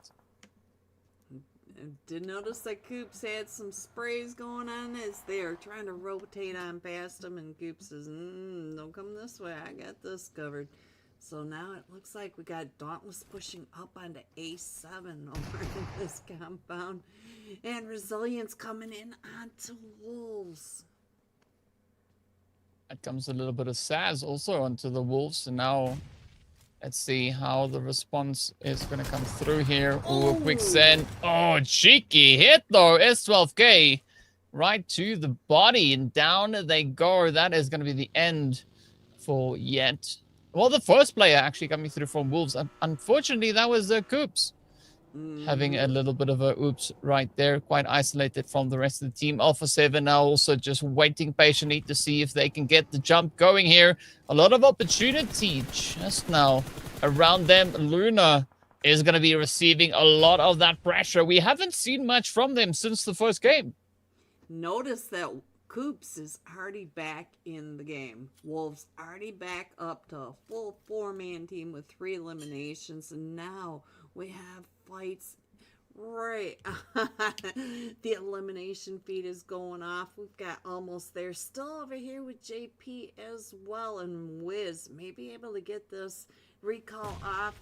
Oh, they are holding them off with those nades. Beautiful work from the rest, almost there to hold JP off so that they can use the recall. Well, the recall is going to be very important, as we saw now, right? Coops getting taken out, being brought back near instantly, but that nade though, oh, that was a beautiful one. And this is a little bit of that vengeance play coming through here. It's going to be Wiz and Beret trying to hold steady. It's going to be a full showing of aggression so far coming on towards them. Not quite sure how JP is going to be able to get through this one. Dior's coming through with a quick cleanup there. Finds the hit, but has to heal themselves up. The pressure is not out of it just yet. And now almost done. They're going to have to find a way. Right, Wolf trying to crawl back for that res to come through. Wiz going to have to swing that wand around. But now Dior's, that is solely one player left to try and defend the honor. Wolves, they're not interested in the fight, though. That's quite surprising. It is very surprising, especially since almost there, I'm not even sure they have first aids, because Wiz was down to that 1 HP for a lot longer than I expected. Maybe he was expecting the push from JP. Alpha 7. RTP. Resilience, being resilient with that, and our zone does go to the south.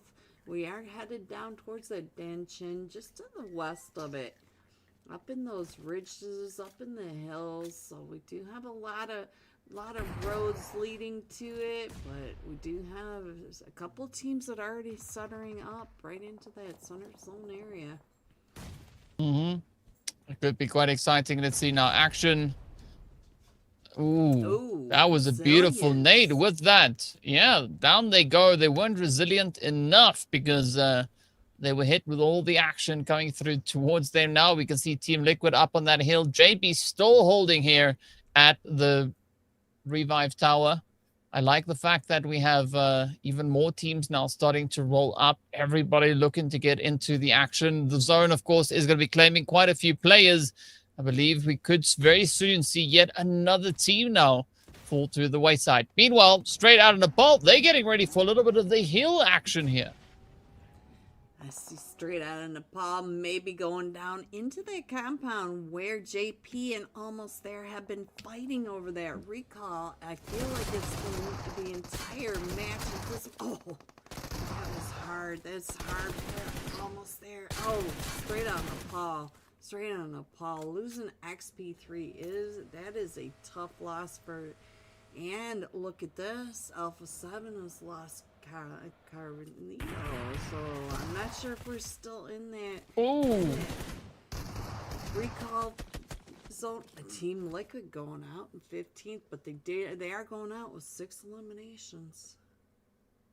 Well, this is an interesting angle here coming through from Luna. As I said, we've not seen all too much coming through from them yet, but Nicole with a few beautiful sprays there now. It's going to be Almost There, still finding themselves in quite a bit of a situation here. JP not backing off just yet. INF, though, they've looted a few drops. They've now jumped in onto the Wolves. Oh, but OUTTA gets picked up. Dior's trying to frantically claim a little bit of something here. They need to regain the territory. Al Ritmo looking to dance their way through this compound. Dior's just on the money, and that is Almost There. Not even close. As they get taken out, back to the squad house they go. Now, 13 teams remain. Dauntless, the next one on the table here, looking to get down to the action. But will they be able to survive? Because so far, already 2 players having quite a bit of that health bar getting taken away from them. Looks like ACT is pulling in all of them to come in. And the Dauntless, I see Banger in a 1v4 situation over here. Banger putting in the work, though, with that. Oh, I think that is it for Dauntless. Dauntless is going out with only 1 point, DK. Only 1 point. ACT coming in pretty hard on that 4v2 situation. Yeah, they've been having a pretty tough day so far. So, not quite sure what's happening over there, but you know what? It is what it is. What it also is Alpha 7 looking to be a bit of a nuisance here. As you can see, teams having themselves getting served up quite a bit of the carnage here. The shots continuing to connect on through. That was a game on rather, Esports that we saw not too far away from them. But game on, there's an old opportunity, right? They have a knock come through. They can still bring their team back into the swing of things. But I think the main problem here is, of course, going to be that rotation back into the zone, especially with the hill being where it is. I think whoever has possession of the northwestern side of zone, they are going to be feeling pretty strong right now. Yeah, I also see straight out of Nepal coming in. They may end up into the fight with Alpha 7 and Game On. But over on the east side, we also have Wolves coming up into Influence Rage. So we have 2 sides of the zone, very hot. Oh, and look at this, coming in right on top of straight out of Nepal is ACT once again coming right through the middle of straight out of Nepal. Well, is that going to be the way to go as action continues to push on forward? Straight out of Nepal, going to try and do what they can, but things are looking pretty grim here for them as Wolf gets found, and now it's just Blazebot, the last one left to defend the honor for the squad. Down to the final 12, we are action already sitting with 11 eliminations on the board. Up comes the Wolves. They're not out of the fight just yet. It's going to be JJKK pushing up. Down they go, and that is it. Faction helping them carry their bags out of here. And now, Faction, they have 2 points on the board, 2 players alive. But in the meantime, Action Esports, they are just backing it up here. Yes, they're coming right up in onto Alpha 7. Alpha 7 out in that blue. Ooh, and Action is gatekeeping Alpha 7 from coming into the zone there. They are split up just to the point, using these ridge lines, getting those nades and the mollies out, holding off the push from A7 coming up along this ridge line. A7 trying to use the ridges to get into zone, but you can see over in zone to the east of that just a little bit is Zero Mercy. And look at that, we do have the emergency covers coming down. And I believe that was from Alpha 7, but I'm not so sure that that really worked in their favor. I do see that Alpha 7 is down to just a duo now.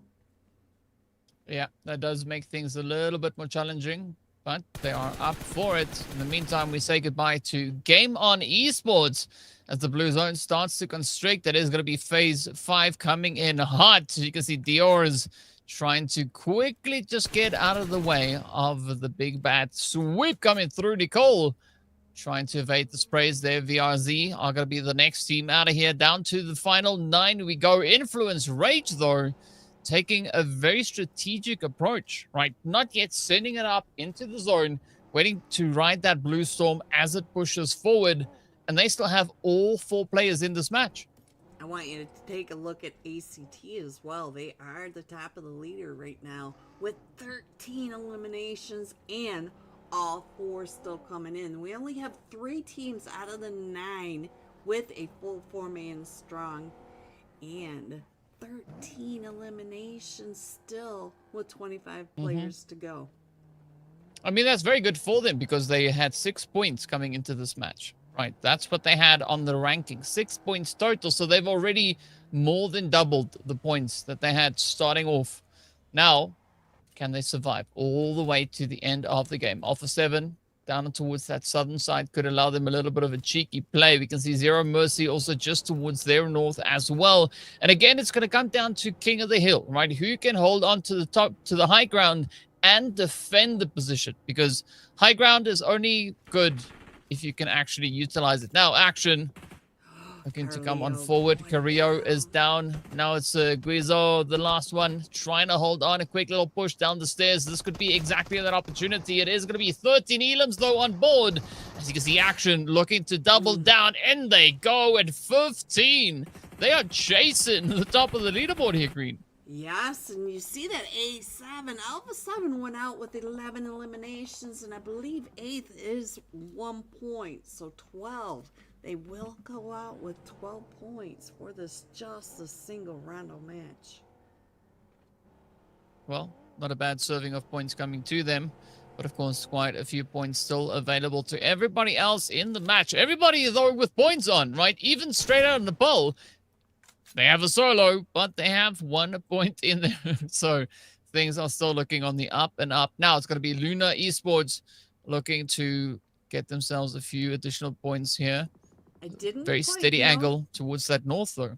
I didn't quite notice many teams really pushing up onto each other. It seems like they're trying to figure out their way to just stay alive in the zone, figure out where everyone is at this point, because they are now getting crushed in to very few meters apart. Let's see if the distance is going to close anytime soon. I like this from Alritmo. Just staying out of reach here from the side of Luna. But Nicole could actually use this position. You can see there are a few grenades to be used.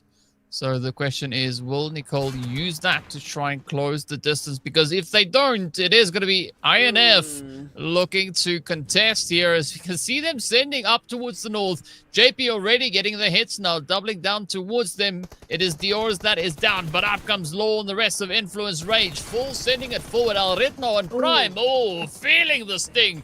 But a good reaction of onto Prime coming in from Luna. And out goes JP into 7th position. So now Influence Rage taking over that position. Luna Nicole still on that rock. Still paying attention to that ridge line. So As you said, there's nades to be had, but I feel like she may just be collecting information. I'm not exactly sure what their plan is at this moment. They do have that whole north side to themselves, but Influence Rage is coming up. They are pushing in. They are getting a little close for comfort. Oh, and there they go down. But Action! Yeah, that was a shot from Action. Action up to 16 eliminations, DK. Yeah, they are running rampant out on the battlefield here. Influence Rage trying to do what they can. They have 2 players currently on their feet trying to bring Lil Boy back into the fight, but not quite sure if that is going to happen. I do see that MG3, so that could be quite an interesting one if they actually have the opportunity to use it. But now, Luna Esports on Overwatch, keeping a very steady angle. As we can see the shots also firing off in their direction. Thanks to that lovely mini-map doing its thing here. It's going to be SALAME holding nice and steady. Zero Mercy. Still have the full squad up here. Only 2 points to show for it all so far. So not really provided with the opportunity to capitalize on a whole bunch of elims. But with Action moving closer, they're going to have to be very decisive here. Because, as you've said, Action, they are not holding back now. No, I feel like they have decided, they've chosen their target. They've decided that they're going to push up onto Zero Mercy. And I believe there goes one of them going, oh, here comes the nade. So, yeah, they have decided to take this ridge, the hills, right up on the top. So they can get some better sight lines down onto the rest of the teams. I kind of like this from Action because they almost dominate this zone by taking that upper hill level and being able to see where the rest of these players actually are in the zone. They are pushing into a full 4-man team though. Zero Mercy, one of them goes down for Action. Zero Mercy at this very moment are the only team with a full 4-man team holding this high ground. Ooh. Gotta watch out though. Straight out on the ball. Out they go. Luna locking it in. So let's see if they can do what they have to. Cam C also now punching air. Getting so excited that something is starting to happen in the zone. But Action, they are starting to move, right? They are getting restless. So I could see quite a bit of chaos now on the horizon here. But Faction though, this is a nice setup. They do have quite a bit of leverage now down towards that southern side. But I think the big question here, Green, is will they be able to leverage that? Well, will Influence Rage allow them to play the angle down towards them? Because, I mean, seriously, Faction, they could do with a few more points, right? They came into this match with quite a few banned already, but only 2 eliminations. That's not the same kind of Faction we saw in the previous matches. It looks like Zero Mercy is going to get squeezed from the north by Luna and the south by Action. Both of these teams seem to want this high ground, want the hills up here, and we've only got the 2 teams down to that western side. So should be, oh, here we go. Looks like it's pretty even across the top, just a few points away from each other, so they're not exactly calling any of these teams a clear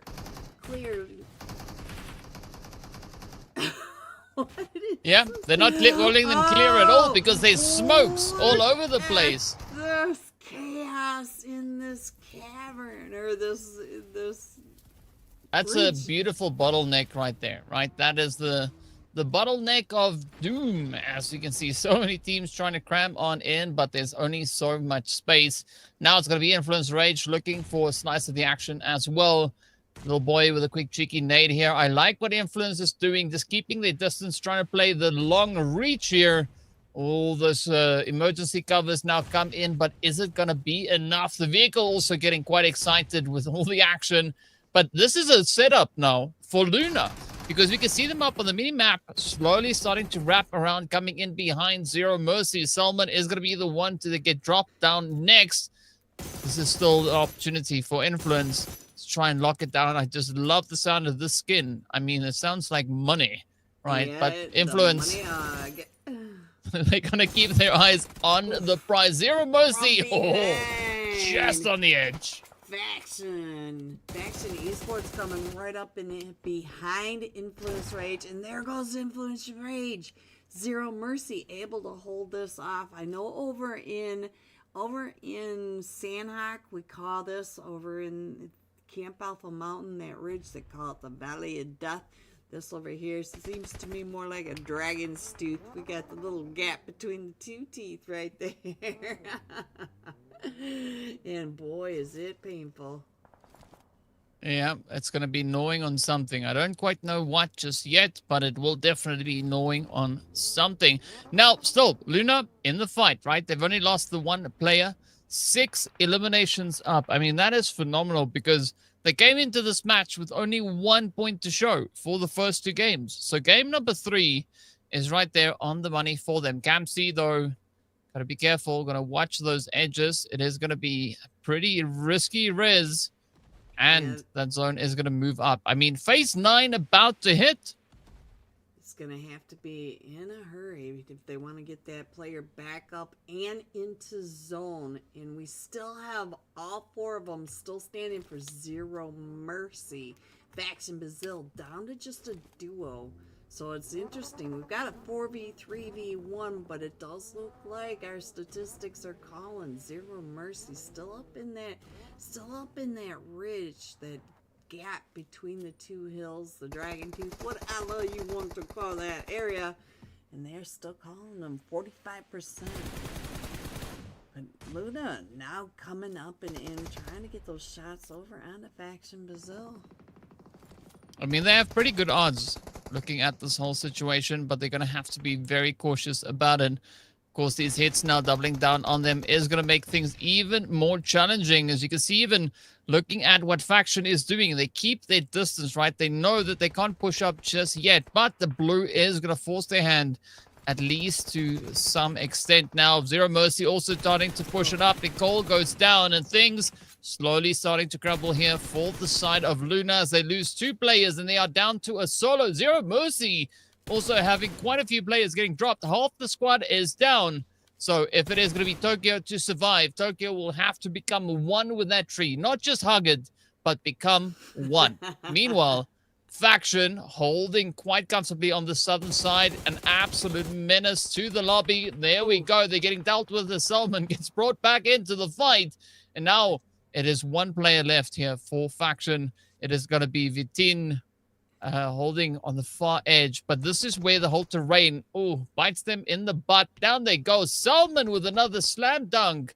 And 2 squads. Luna versus Zero Mercy. And Tokyo is out in the blue. I don't see this one. Yeah, it wouldn't work out for them. Of course, you can't tank the blue, especially in this late stage of the game. Zero Mercy. That was crazy. They held that area just perfectly. So let's see it. Alright, winner chicken dinner. I like that W and the winner wiener. Did you see that? Zero Mercy. There it is. Alright, let's go ahead and transition now. There we go. Hello, welcome back everyone. So that was the end of match 3. So, whew. That was crazy how long Zero Mercy was able to hold that area between the 2 hills. They got pinched repeatedly and were able to hold that. They had the cars. I did notice that they had all sorts of hardcover set up to make sure that it was even more difficult for the other teams pushing from the north and the south at the same time. Yeah. They still held it. Yeah. I mean, they had Influence Rage breathing down their necks. They had, so many teams just there being an absolute nuisance. And, I mean, they dealt with it, right? Faction was there. They tried to light up the lobby. Fortunately, Zero Mercy dealt with them as well. So I think for Zero, that was a really good play. But you also got to commend the performance that we saw coming through from Luna, right? As I mentioned, they came into the match with 1 single point to show. But, of course, we got to take a look to see the team breakdown, and of course it's none other than Zero Mercy as there was quite a bit of work being done on their end. 1,050 damage getting secured by SALAME. Only 5 eliminations coming out of that. I mean, those are a lot of bullets. That is crazy amounts, but he is a North America player, and I do see him as an MVP fairly often, so it does not surprise me to see him with so much damage. And I am a little surprised about the other damage that was racked up, but he is still being covered by the rest of his team.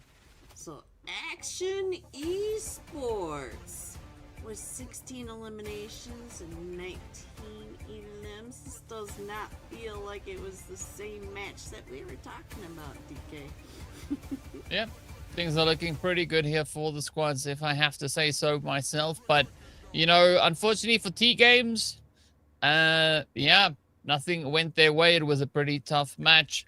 But big shout out going out to the teams finishing strong here. 19 points, 17, 16, 13 going over to the side of Luna Esports.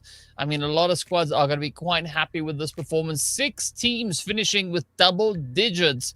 So, yep, I think those the standings are going to change up ever so slightly. We might see a few squads getting shifted up into different positions. But an interesting one that I'm trying to find on the board here is where Team SALAME is, because I don't see them on the board.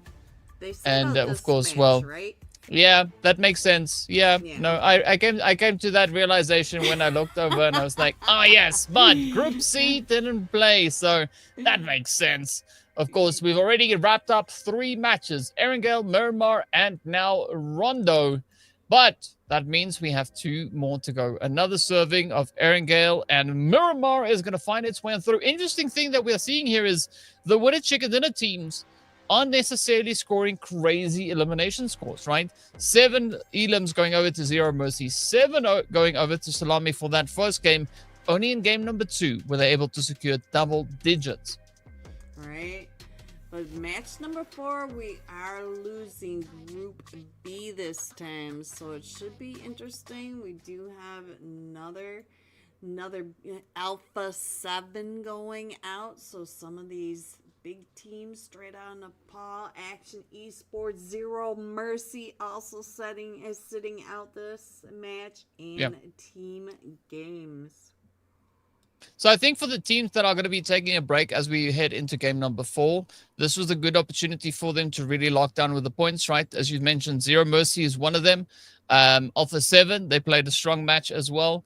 So it's looking quite hopeful for the squads, right? So they won't have to worry too much about the Erangel that is going to be coming on through. But I'm curious to see what's going to happen, especially with Group A, because for Group A, this will be their last match, right? Once we hit number 4, that's the last game that they play for today. So whatever they can bring in, it will have to come through very, very quickly, because we have Wolves, we've got Faction, and so many more. But speaking of which, it is break time, so we'll see you on the other side.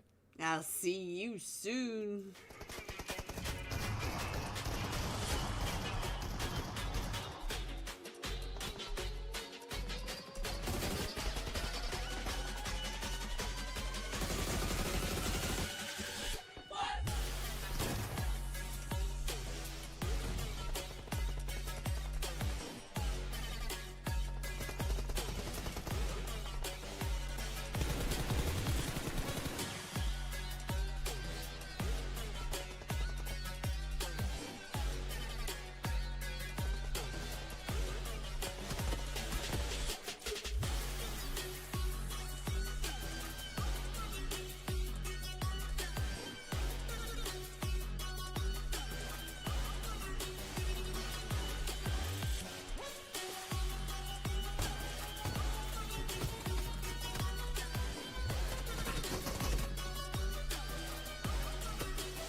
Welcome back, everyone, to PMAC.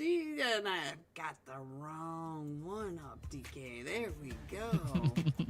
There. Now we are looking at this, and Team Salame still in first place, DK, with 38 total points, but Alpha 7 is creeping up only 6 points behind with 32 points in Influence, Rage, Action, Esports. We got Fraction Brazil and iNCO all right there in the upper 20s.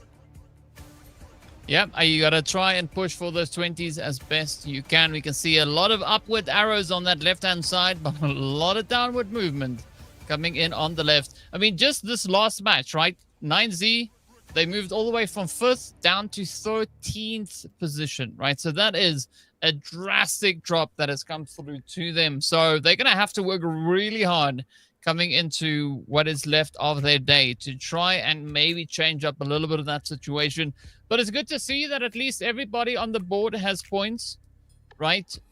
Game On went from 2 to 3. Dauntless went from donuts to 1. So I like that. Up is up. Maybe not as up as they would have wanted it to be, but you know what? They can change it as we move through the remainder of the day.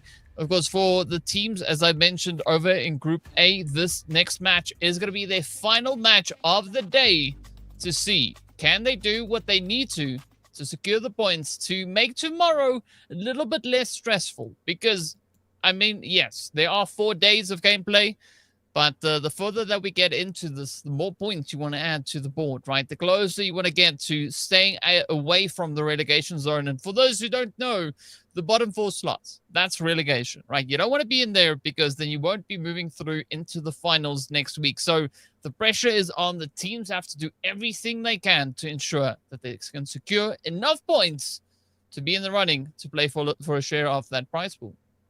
Yeah, I see several of these teams. I noticed the Zero Mercy. They got that winner chicken dinner, but they're still down in 7th place, even after all the eliminations and the 10 placement points. So we've got a lot of movement on this board that still needs to get taken care of. And Dauntless, come on, Dauntless, you need to move on up because the bottom 4 after this week will be going home. So they do not want to go home to gay. Yep. Nope. You don't want to get sent out. Yep. You want to try and stay in here as long as you can. So yeah, I mean, so Wolves, JP, CP9, and of course Faction Brazil. It's going to be game on for them coming into this last match to see whether or not they can do enough to secure the points they have to make their entry back coming into tomorrow that extra little bit more comfortable, right? Because essentially that's what you want to play for. You want to try and make it as easy breezy as you can, but we don't want to have it too easy, right? The teams still have to work to secure everything that they can find. And looking at what we have for Wolves, I mean, they have 8 points. That is a little bit strange, but you know what? Maybe they'll look to change that as they have now to play their last single match. But as a result of that, Group B is going to be sitting out. So Alpha 7, straight out of Nepal, Action, Zero Mercy, and TGAMES are all going to be on break coming into our second Erangel for the day. And also, it's quite nice. It's our last Erangel for the day as well. Right, and we're still jumping back and forth between the North America and South America servers. So not only are they testing each other, but they're adjusting to the ping issues. And here we go, DK. Let's get into the match. So coming in from the very northwest corner of our Miramar map and going all the way down to the southeast of Puerto Paraiso. But look at our first zone. Our first zone is at least 30 to 40% water, all the way down to that south edge. I'm just gonna call it south edge. I mean, that's a brutal zone for these teams to work with. I don't know who's going to be the first one to maybe make a play for a safe spot. It is going to be a pretty tough one. But right here for iNCO, it is going to be themselves now going up against JP. And as I said, a few of these teams need to try and find points. iNCO, I mean, coming into 6th place at the start of this match is not a bad place to be, but they are going up against JP, who's only 6 behind them, right? JP, of course, 6 points away, all the way in 8th place. So this could be a very decisive engagement for both teams here, right? If they knew who the opposing side was, that might maybe change things. But now it's all going to come down to how they can read the situation here. You know, it looks like McGrellin's already got an elimination over onto JP. So JP is really, it looks like they're starting to hold their edges and just gonna let iNCO push down the hill into them, which I feel is a much better idea than pushing out in the open and up the hill into iNCO Gaming, who we already know does not miss their shots. But look at all the teams that need to come into the zone. We have only a handful of these teams are in the zone at this time. And now we got the sky view. You can see that iNCO's still up on that ridge line. We got Vitali. And I think Vitali may be scouting, trying to figure out exactly where JP are. And JP are not moving. They're just holding the corners, watching out their windows. Not breathing today. Oh, 6x9. There we go. We got another fight going on with 9Z now. 9Z looks like they are pushing right up into 6x9.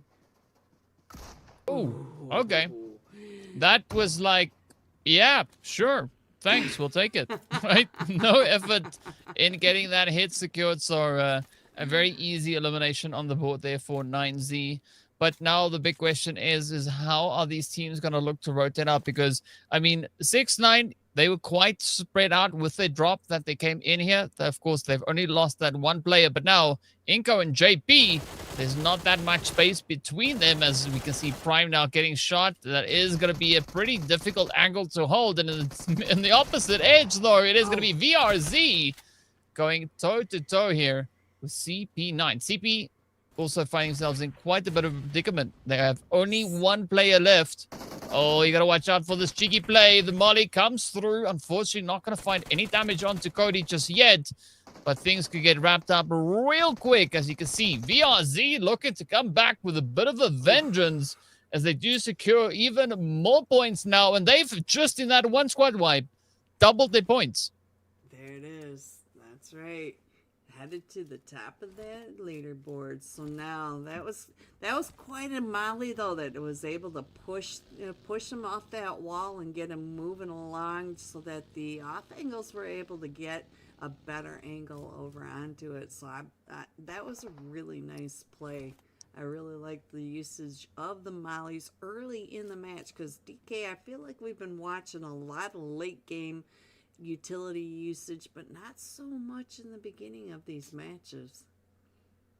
Yeah, it's an interesting shift, right? Looking at how these squads play. And I mean, all the different regions have their own approach to taking these engagements.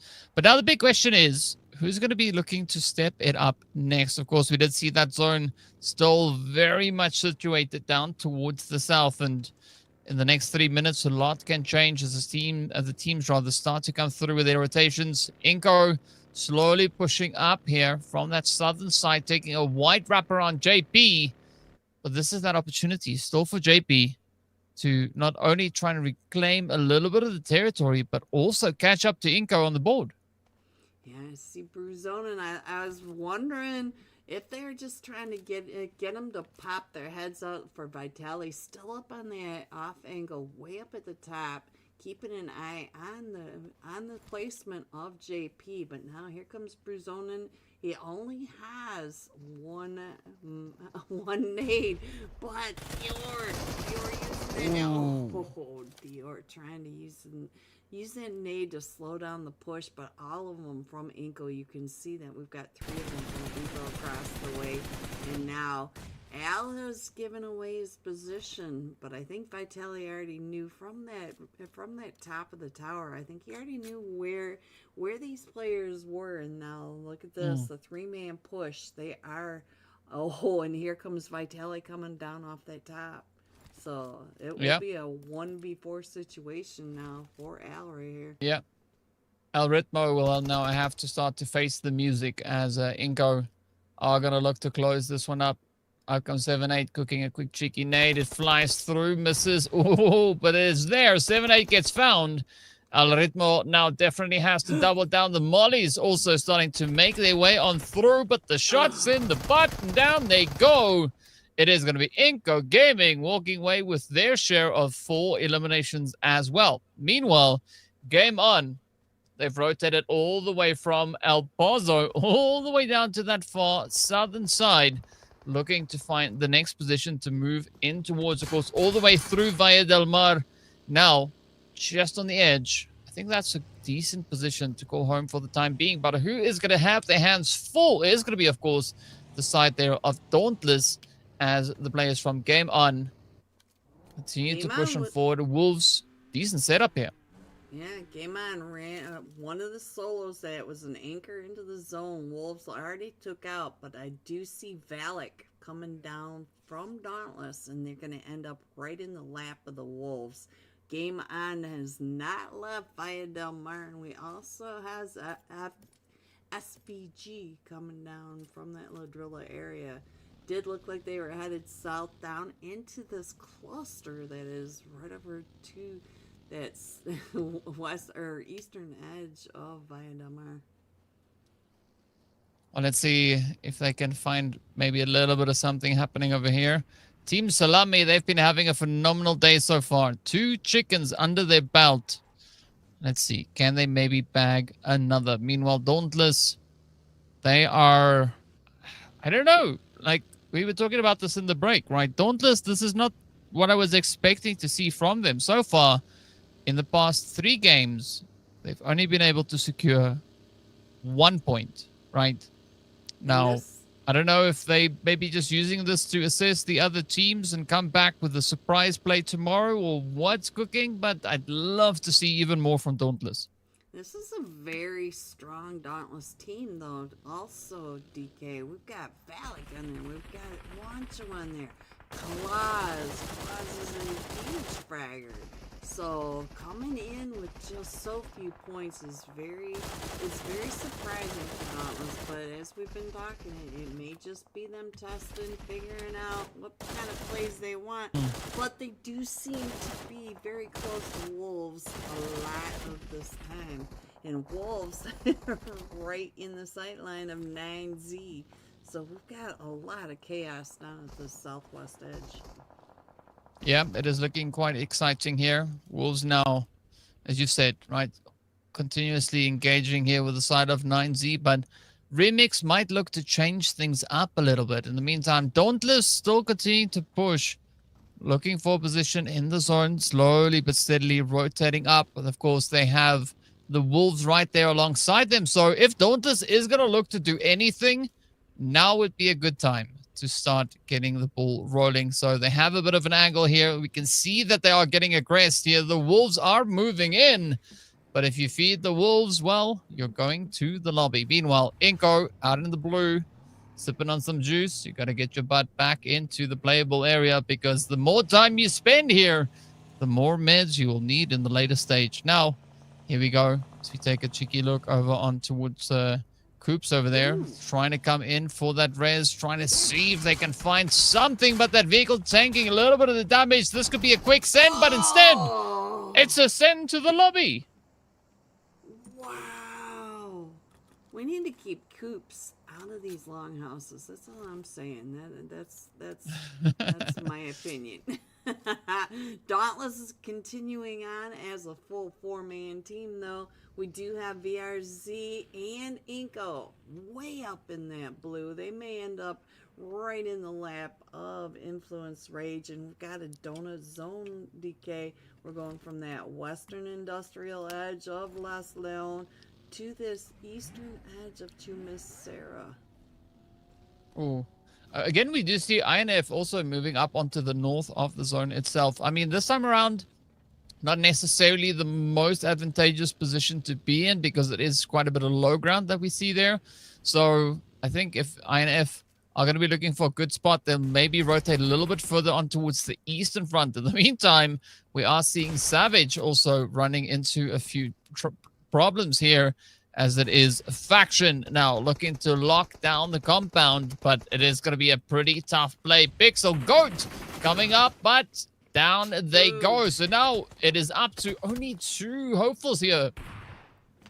1 player remaining as Savage Esports, as all of Faction Brazil are still pulling up. Oh, they jump off the ridge and they're still pushing up onto Savage. They know that he's a solo.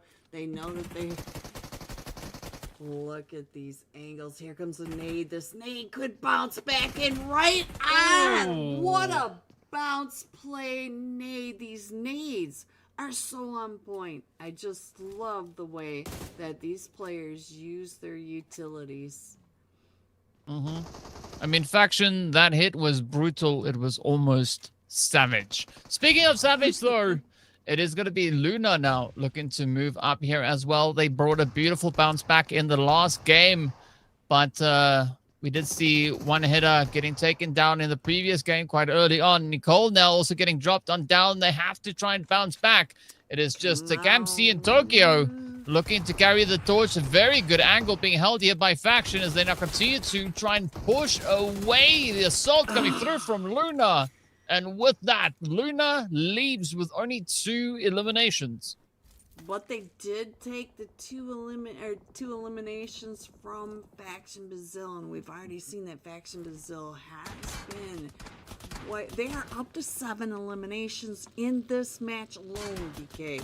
We've seen them be brutal all the way back from our very first match of Erangel tonight. So I think that's a tough play there for Faction Brazil to lose those 2 players.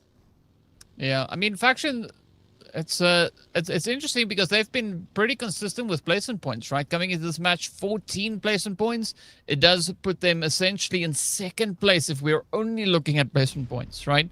The only other team with more consistent points is, of course, going to be Team Salame, but that is thanks to 2 winner-winner chicken dinners they were able to secure. Now, the pressure is on to see if teams can improve the odds. It is going to be Go also holding a nice and steady game on, right? Is 9Z on the aggressive side here as they move down the hill, finding shot after shot. Reyes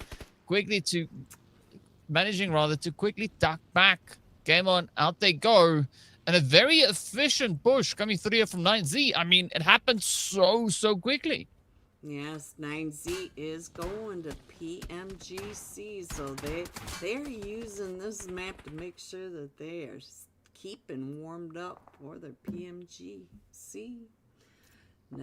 Beautiful plays from 9Z. They are up to 6 eliminations, just 1 point behind the duo from Faction Brazil. Well, let's see if anyone can maybe find a little bit of something here. I mean, VRZ also going to be looking to make some magic happen. 6-9, out they go. I wanted to say nice, but it's not nice for them. Out they are. Dauntless feeling the pressure as Almost is fighting against them. You can see that feed going absolutely crazy, but Dauntless walk away with 3 eliminations to show. Almost there, getting 5 in the exchange.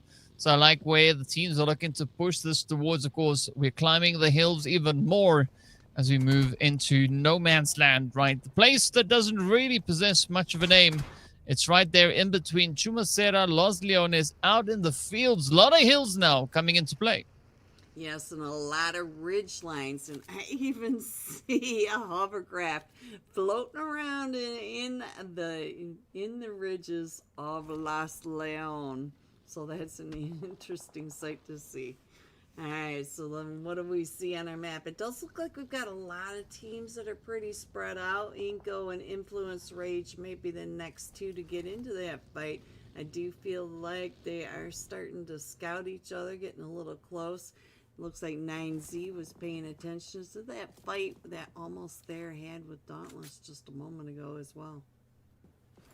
Yeah, and I mean, they are so close to 9Z here, but I think for Almost There, they really have to be quite cautious with this hill. I mean, it is a strong position, but they've already been spotted, so they can't bank on it. They can't bank on it rather. Wow, English anytime, please. Too much, as any of the peaks could definitely find them in quite the vulnerable position. Speaking about vulnerable, You can see iNCO now becoming quite vulnerable here as Influence Rage starts to move on through the heads, connecting up. Diego right there on the front line. Loranzin also rushing on forward. 7-8 is down, and now it's just Vitale trying to hold up, but they can't. Down they go, and it is 5 eliminations going to the side of iNCO. INF doubling down with 4. Also going out for a quick sip of blue juice. But now VRZ, it is their chance to face the music as Resilience now pushes forward. Resilience coming up and over the top of that ridgeline. I'm not even sure that they knew where they were pushing up and over, but VRZ capitalized on that overextension. So now Resilience down just a trio. I caught your English issues. So so let's see what VRZ can do. Can they continue? They know that, and they know where he is, but he's already moved up a little bit further, trying probably to get up to that crate, because you know these players never have enough loot. Yeah, that's always a problem. I have. Yep. It's right there. Dreamsy now, the last one, trying to hold on the front line. The nades just bombarding its way on through. Good trade though onto Cardi Z, but is it going to be enough as Molina and Saz now just continue to apply the pressure? The angles are very tight, and with that, Molina locks it in. VRZ though doing a good job. 6 eliminations. I mean, that's the most elims they've gotten, right? Up to this point, they only had 4. Now they have 10, so they've now joined the double-digit party. Welcome in, VRZ. But is it going to be enough, though, because so many teams still alive? They did go out with a placement point, too. Don't forget those placement points. At this point, the placement points are starting to add up along with these eliminations, but Faction Brazil, that duo, is still alive with 8 eliminations now. I'm not sure, I didn't catch who it was, but they do have 9Z coming up from that west, so 9Z could end up right in the lap of Faction Brazil. Faction Brazil is still taking those shots. You can see him right over on that ridge line, so 9Z, I'm sure, is paying attention to at least the shots coming from right in front of them in zone, because 9Z needs to come into zone. I mean, at the very least, that's what you expect the teams to do, right? To focus in on that. I'm just seeing that drop come down. I'm curious as to whether or not anybody is going to look to maybe get their hands on a little bit of loot. Of course, I would do it, but, you know, I'm not a pro player for a good reason, because I like loot too much. That's my problem. But that nade loves players too much. As you can see, Cole King, woo, lighting it up. Remix with a very cheeky play there with that S12K. And I mean, 9Z Globant are definitely looking to make the most out of this game. 8 eliminations already. 8 eliminations. Influence, Rage, and TS, your Salame, getting sandwiched between Influence, Rage, and 9Z. So, depending on these ridge lines and these sight lines, it should be interesting to see who can find each other and get those, get the most of this sandwich. It's interesting that your Team Salami is also yellow, so they must have found the mustard. Yeah, they definitely did, right? If that like when most other people drink like energy drinks or something to keep them awake, not salami, right? their drink of choice is mustard, right? Because that way they can muster the confidence they need to aggress onto these teams.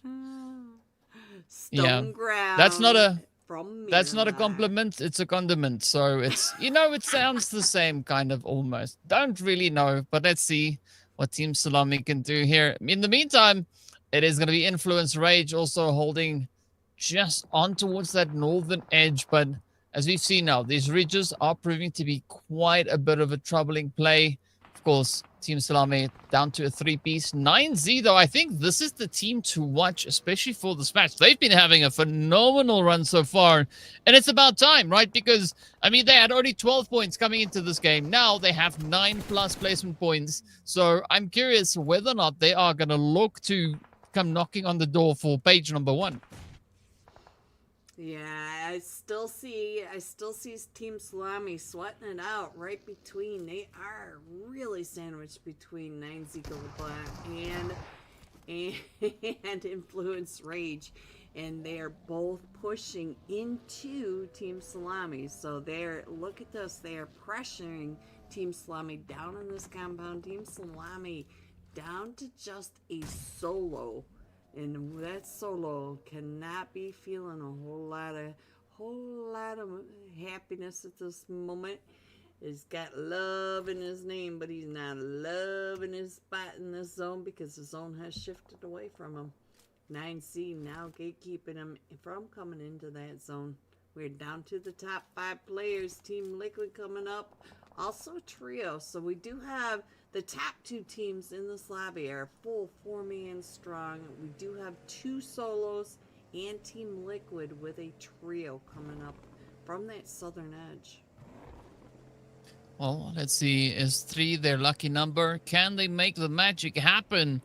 We'll find out soon. In the meantime, Influence looking to maybe spot out a bit of an opportunity. We can see Resilience off in the distance. The solo trying to survive, but they've been spotted out, and that could spell quite a bit of trouble for them. 9Z, though, looking to be absolute menaces here.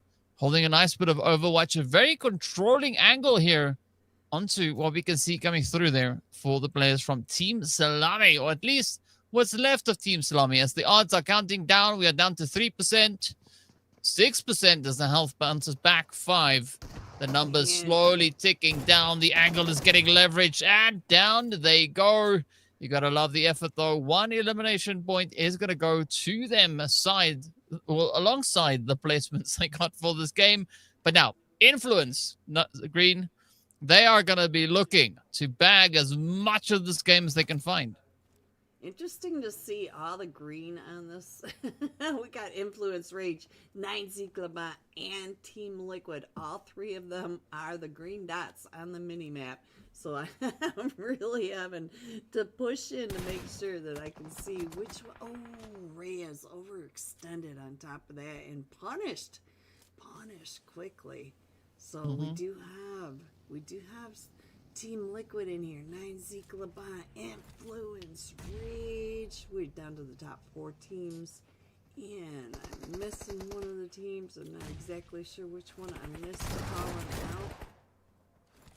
Yeah, we got 9Z, Liquid, we got INF, and of course then Resilience, who is showing a lot of resilience, surviving to this late stage of the game, being a solo. But now Influence Rage, they are going to look to claim a few taxes here as they start swinging on forward, targeting the players here from 9Z. Some really aggressive plays coming through from INF. But this could be just the Rage talking, and the answer is a most definite yes, as they now back even more elims, pushing all the way up to 9. We did see, of course, the players there from 9Z going out with 12 eliminations to show. Sats, though.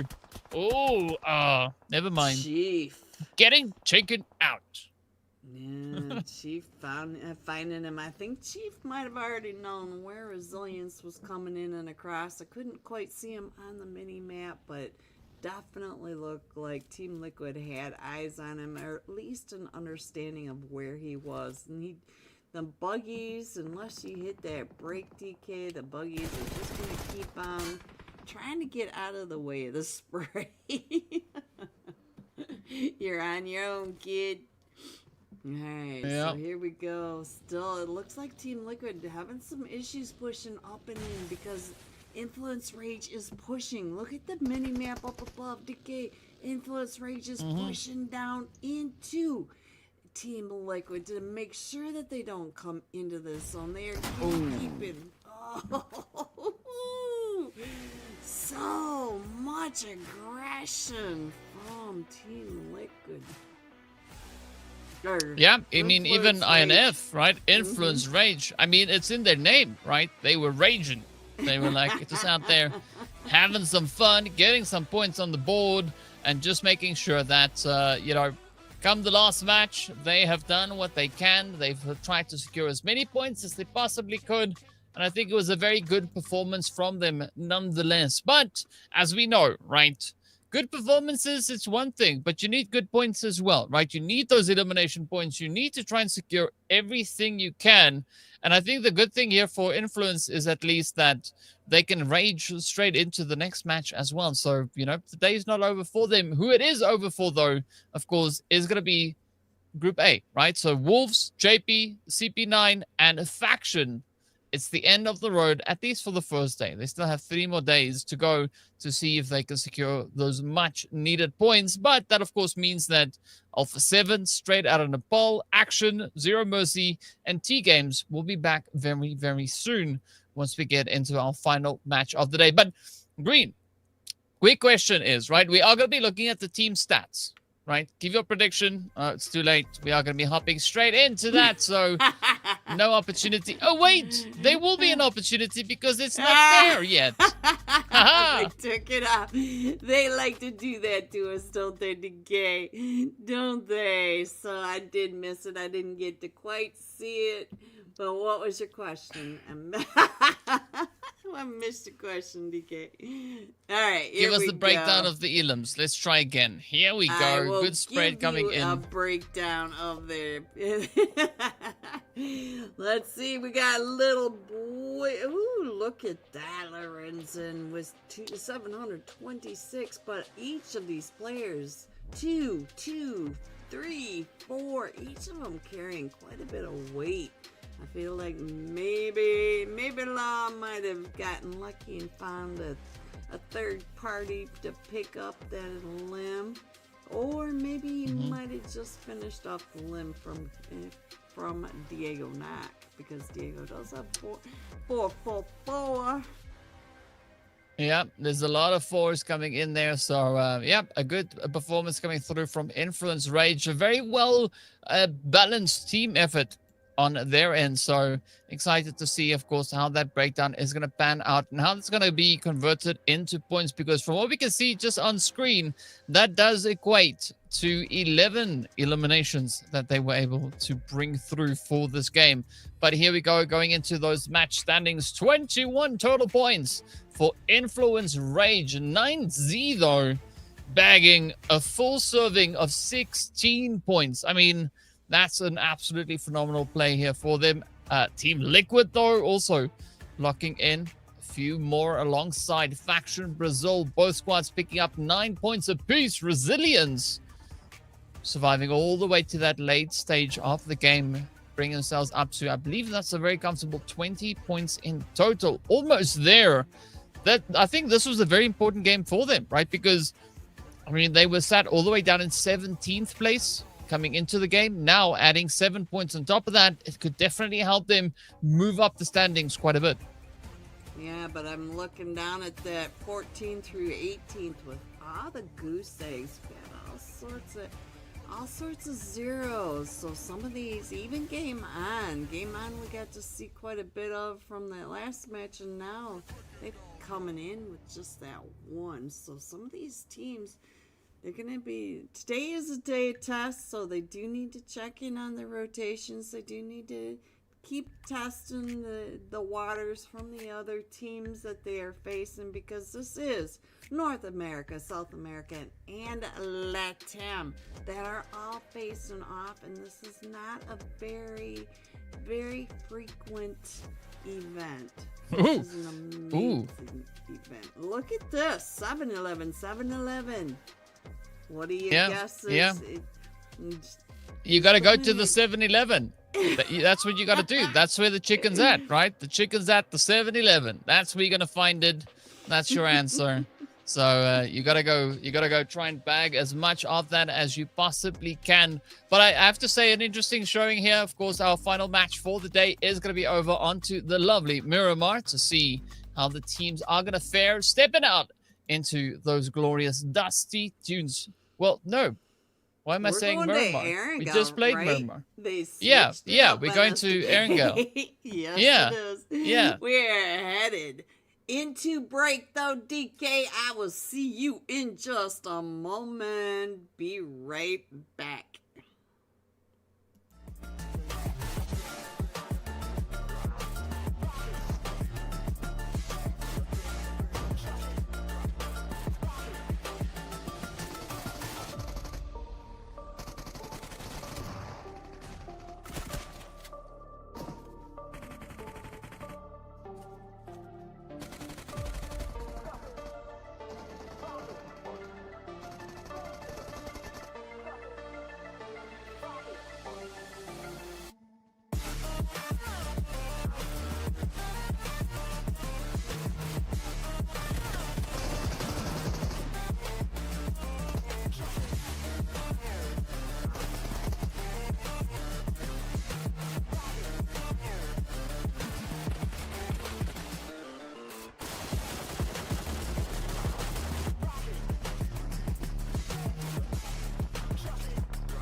Welcome back, everyone, to the PUBG Mobile America's Cup. DK Influence Rage up in first with 47 points. I really did feel bad for Team Salami getting that pinch play from both Influence Rage and 9Z towards the end of that last match. Well, I mean, you were talking about sandwiches and things like that, and it seems like that was exactly what they experienced firsthand. Seems like the mustard color didn't really bode too well for them coming into that previous game. But as we know, right, one of our groups, they're done. Their day is over. They've played the 4 matches. Of course, that was Group A, right? Done and dusted. So the Wolves are where the Wolves are, and that is with 10 points on the board. And we did see the rest of the teams there as well. We did see JP also securing themselves an 11th place, at least for the time being. We had CP9 who made it all the way up into 19th place, which is bottom 4. Not a good place to be. And of course, Faction Brazil, they've been on an absolute runaway performance with those 33 points that they've been able to secure so far. But now, coming into the last match, right? This is going to be the return of Group B, right? Alpha 7 coming back out with straight out of Nepal action, Zero Mercy, and of course TGAMES. So I'm expecting to see TGAMES use this opportunity to climb further away from the relegation zone, because as you've mentioned before, right? Only the top few teams make it through. The bottom 4, they don't. So if you're anywhere close to that 19th position, you have some work to do. Right. And I'm really wanting to see Dauntless step it up. This is Erangel, and Dauntless usually reigns really well on Erangel. So I'm hoping to see a lot more out of Dauntless this 5th and final match of today. We only have 3 days after this, and the bottom 4 go home. So they gotta get some points on this board. Yeah, they're going to have to do it. And I mean, so the interesting thing is looking at the points is we did see 6, 9, Dauntless, Game On, all sitting on 4 points apiece, right? And then, of course, we had CP9 coming through with 5 points. So if you add all of that together, it's points. But the important thing here is teams will have to up the ante, because out of the 4 of them, 6, 9 was the only squad that was able to secure placement points itself, right? One of their points was placement, the rest was only aggression. So I want to see a little bit of an increase coming into that, right? We've now played through 4 games. Most teams have played 3. Of course, everybody's going to play their final and last game here for the day. So I want to see everything now being brought to the foreground, because the more points you can secure in the first day, it makes it a little bit less stressful coming into the second, third, and of course then that final day for this league stage. So the pressure is on, the pressure is high, even though it might not seem like it. And I've been really impressed by all the usage of the throwables. I've been impressed by, of course, the gun skills. The gun skills are top notch, but the rotations have been really interesting for me as well. I've seen teams like Alpha 7 going all the way around that Miramar match. I think it was Team Liquid just pushed straight in through all the teams right into center zone that last match. So there's it's just so much to just absorb as far as the dynamics of the Americas meta. Yeah, now there's a lot to process, but of course, you know what we're going to process? The next match, the last match of the day. So as we hop straight into that, of course, we can see our teams now making their way through that flight path, just about done and dusted. The zone is going to be popping all the way over to Mansion. And yeah, so it's going to be an exciting thing. One thing though, Green, right?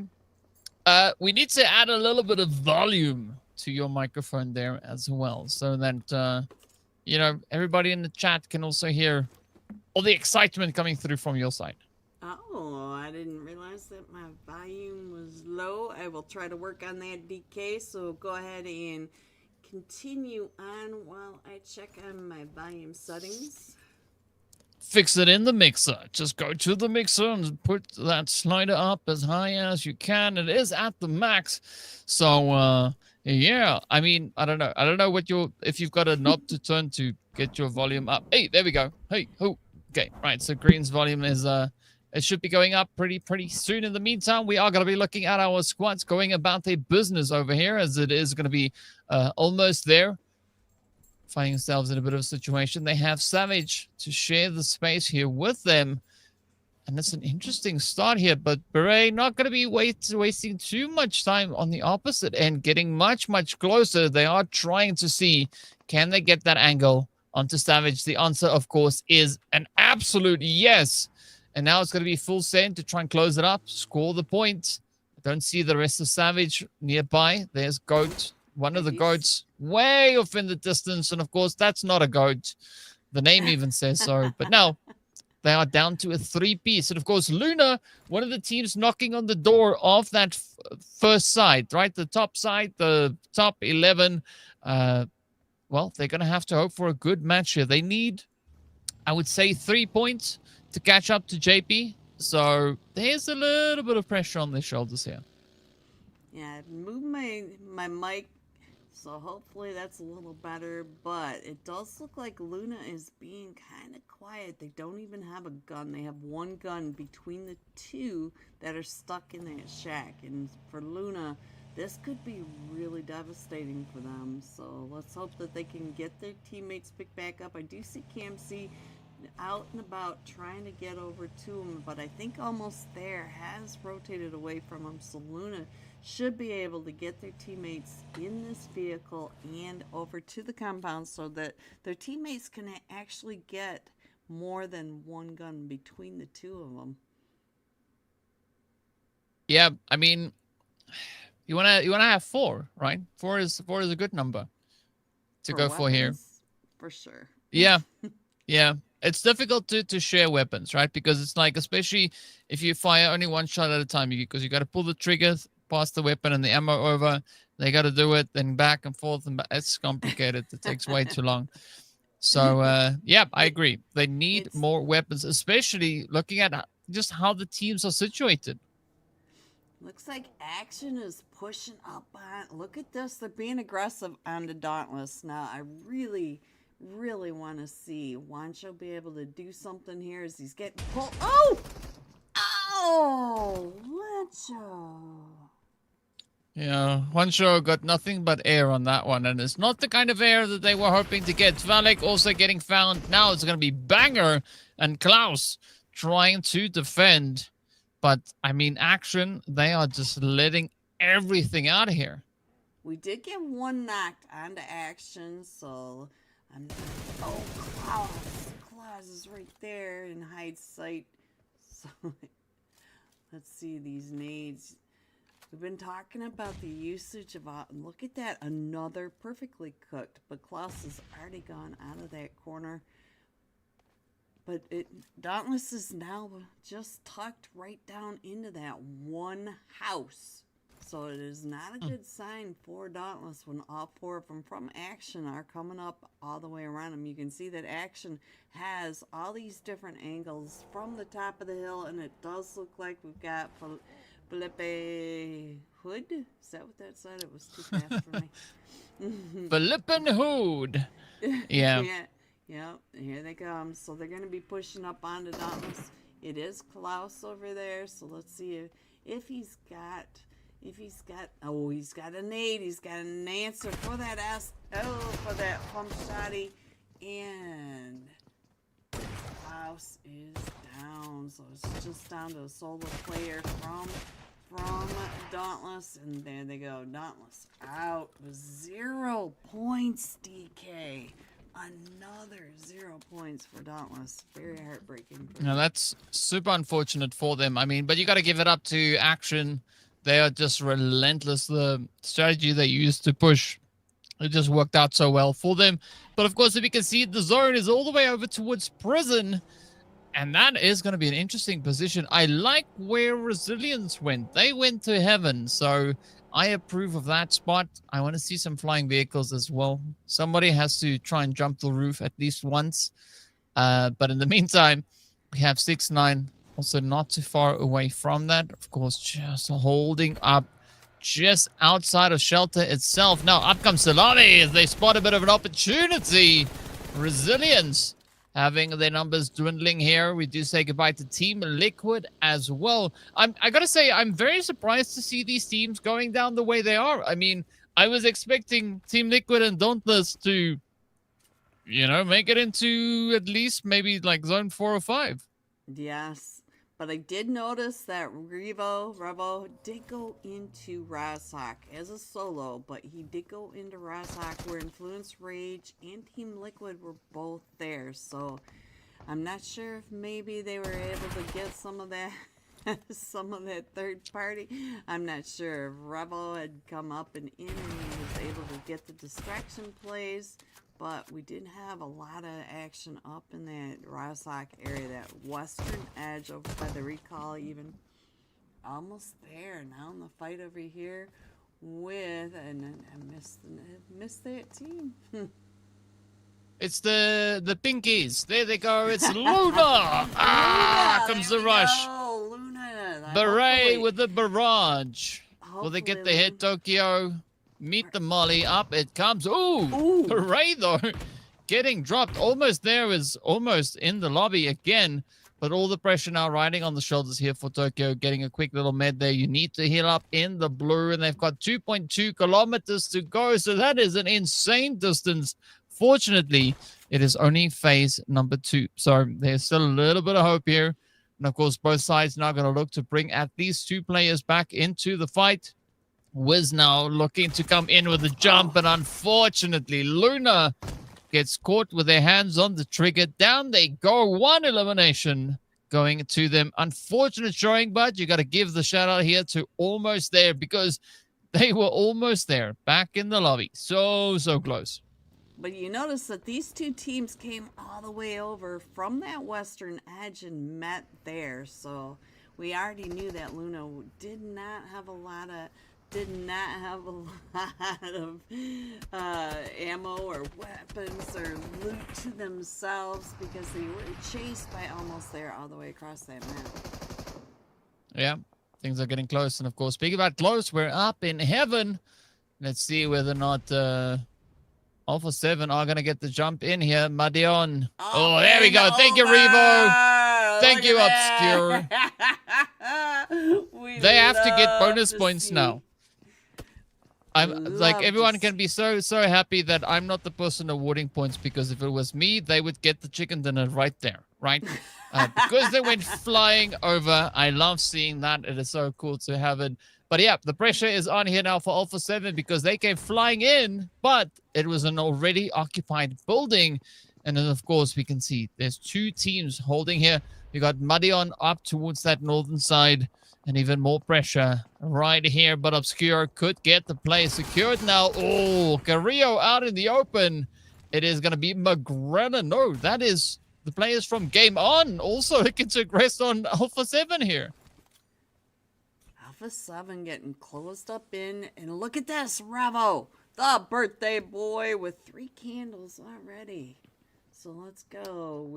I do see another team coming on around, and they may be coming in for this third party.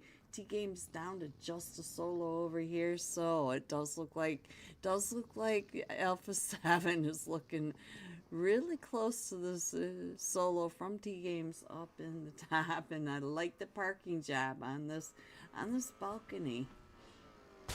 It looks like Alpha 7 chasing down Game On, leaving the solo in heaven. That is an interesting play by Alpha 7. It definitely is. And Game On. Oh, Legend, you got to watch out. Guaizo could definitely look to lock it in. It is going to be Madion that is going to get rushed, though. I'm not quite sure that Alpha 7 knows that they are here, but they can see the vehicle, so they know somebody is in. The door gets broken down. The shots come flying through. Madion goes out of here, and that is the end of the road here for Resilience. Valiant effort, 2 points on the board, but they're going to have to settle for 15th place. Imagine Revel coming up and blowing the door off just to clear the doorway for the team, and he's standing behind the door. Woo! Craziness. All right, DK, what do we see on this map? We do have several teams coming in from the blue still. We have Action over there. We got Almost There. We got Savage Esports, 9Z GLOBANT even coming in from that western Yasnaya Bridge area. And we are still headed over to the eastern side of Yasnaya Poliana, just to the north of the mansion area. A7 in heaven in center zone. Right, so Savage also now starting to make their way on through. 9Z also just ahead of them. But now it's going to be Team Salame feeling the heat here as iNCO Gaming is trying to poke and prod at their position. Curious whether or not iNCO is going to look to maybe push. They didn't really get a knock, so I'm curious as to what their decision will be here. We also do see the players here from VRZ just in the distance over towards that western front. So if iNCO is not careful, they could maybe find themselves in a bit of a situation here. I mean, VRZ, hoping for them to start jumping on up, right? Because they've been slowly but steadily climbing up the rankings so far today. They've made it all the way up into 14th position thanks to that previous match. But now the pressure is on. Team Salame, of course, getting moved down to second place, trailing by 5 as they want to try and catch up with Influence Rage. And currently, as you can see, both teams sitting with 2 and 1 eliminations to their names respectively. Now 6-9, this is their golden opportunity to bag a few additional points. It is going to be Action Esports coming in hot. It's not going to be an easy one here for 6-9, but they are going to try. I would like to mention to DK that we watched iNCO sit in that same compound in North America finals. They were able to hold that compound down the entire match, zone blast to the end, and they did get the winner chicken dinner. Well, maybe they have something cooking, but what we know also is that Action are just cooking up points, as you can see already, all the way to 7. They did lose a player, of course, along the way. Now, let's see if they can leverage the numbers they still have to their disposal. Meanwhile, 9Z, you're going to try and reclaim a little bit of ground here to stepping out of the blue. They still have a long way to go, and we can see Influence Rage ahead of them. So again, not going to be the easiest push towards the zone, but they still have quite a bit of terrain to work with to figure out exactly what their rotation will be here. Yeah, we got straight out Nepal, still needs to come in there. Not too far away from 9Z. We also have Savage over in that eastern side of Yasnaya. They're going to be able to come in fairly uncontested into those west or far eastern edge of like the station area of Yasnaya. But I do see that Game On is thinking about headed up that way, and we do have Action down with Zero Mercy in a fight now, so we're right down in that mansion area. It looks like we're really getting picked apart for Action as we speak. But I want to see whether or not iNCO is going to look to get involved here, right? Because they do have a nice little position over on towards that eastern side, so there's a bit of an opportunity there for them to go and get, you know, the party underway. But at the same time, you could also say that Game On could do something very similar, right? They also have a nice little bit of elevation to try and see. They can hear all these shots as Action continues to lay it down, and they're just digging into the side here of Zero Mercy. And so far, I'm not quite sure if Zero Mercy is going to be able to come out of this in one piece, because Action, they are just coming in like an absolute beast here. I noticed up at the northern side of Zone 2 that Influence Rage was out scouting and almost ran right into 9Z. And 9Z looked like he was chasing that solo in, and so it almost looked like a fishing hunting little bait situation. So I want to keep an eye on that. Ooh, Influence in the fight was straight on Nepal. And 9Z.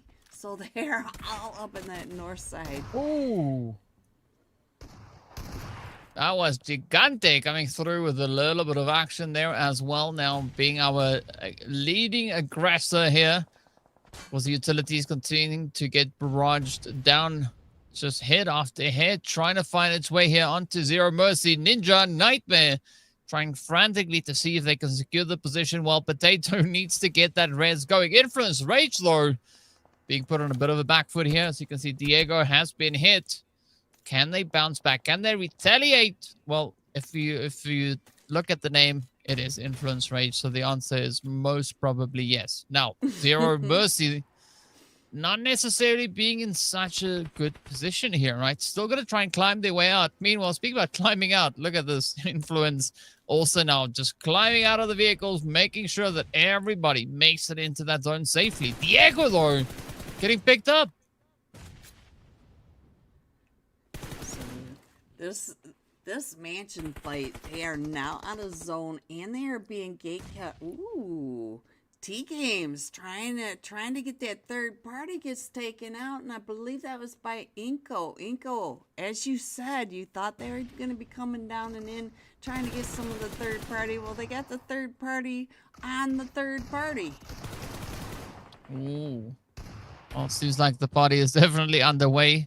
Zero Mercy now going to be feeling that heat, but a quick response here onto the side of action. It is now down to their final hopeful to carry it forward. Beautiful jump shot does close it out, and out goes Zero Mercy with 2 eliminations, but action coming really, really close. Almost too close to getting ended right then and there. 11 eliminations, though.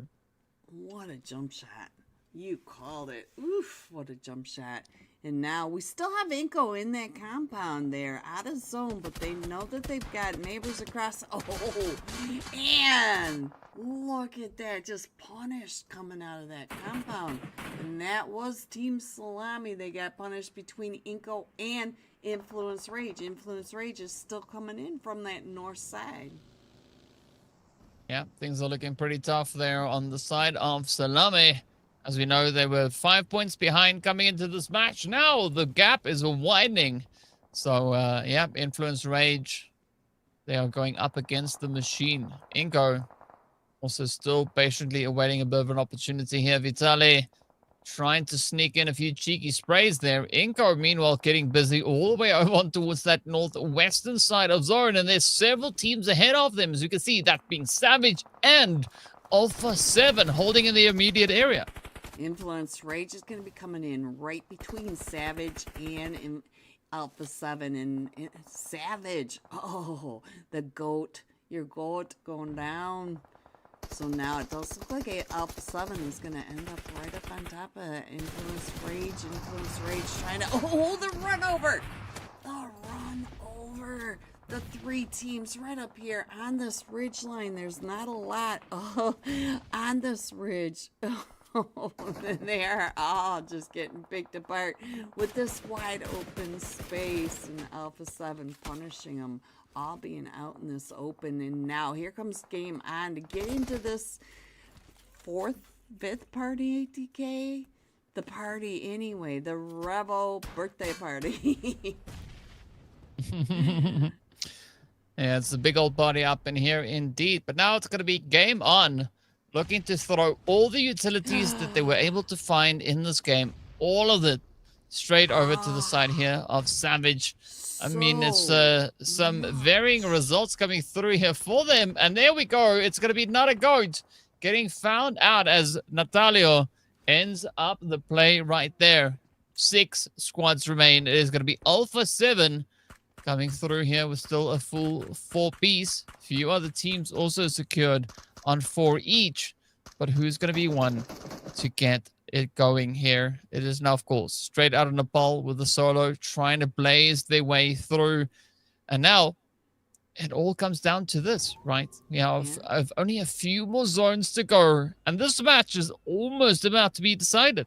Yep, and we did get another donut zone, so looking at the mini map, we do have a lot of space between the blue and the zone in every direction. So these teams They know where the fights are. They can hear the third parties. They can hear the shots coming from these teams.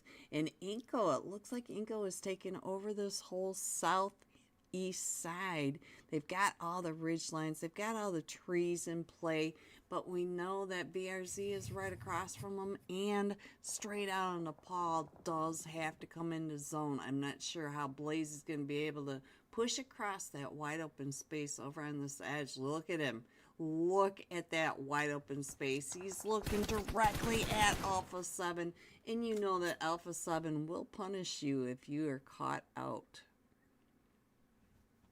Well, let's see who's going to be dealing out what. Game on.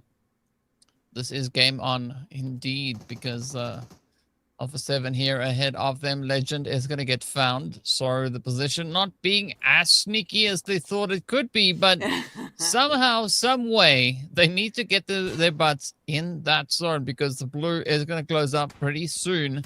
So, Blaze, no. Yeah. Trying to run into zone, but has been found out. Yep. I'm not sure if he had any smokes when he got taken out, but at that point, when you're running in the wide open, do you want to smoke to give away your position when you are running between the two teams? You've got Alpha 7 on the one side and VRZ on the other. So that was a tough place for Blaze, and my heart goes out. Not a place I would have wanted to be. Yeah, it's a pretty tough decision that you have to make as a solo. But now, speaking about the solos, we don't have any of them remaining in this game. The odds, though, are stacked in favor of, well, one of our squads there, as you can see, coming through with the glorious 23 points. And it swings now in favor of Alpha 7, but Action gonna have to try and survive the onslaught here, as it is, of course, game on, looking to double down. They look to find that opening, trying to crash here onto Action, but so far the nades connect up, and that's it. The end of the road. Action out with 11 eliminations. Now, VRZ, this is their opportunity to shine. I want to know how many nades Game On had, because if you remember, they pushed up onto this ridgeline, making that mini red zone. They were just nading that ridgeline, pushing them back to get that ridgeline, and then we just saw it again. So each of those players must have had at least a dozen nades apiece. The answer is all of them. That's how many nades they had. They went all to of them. Every compound in Erangel and took all the nades and put them in their backpacks. Yep, exactly. And iNCO Gaming here now doing VRZ, giving them a bit of a tough time here, as we did see two of their players getting knocked, one getting confirmed. VRZ now trying to bring themselves back into the fight here. Alpha 7 in the meantime looking to push forward here onto Game On.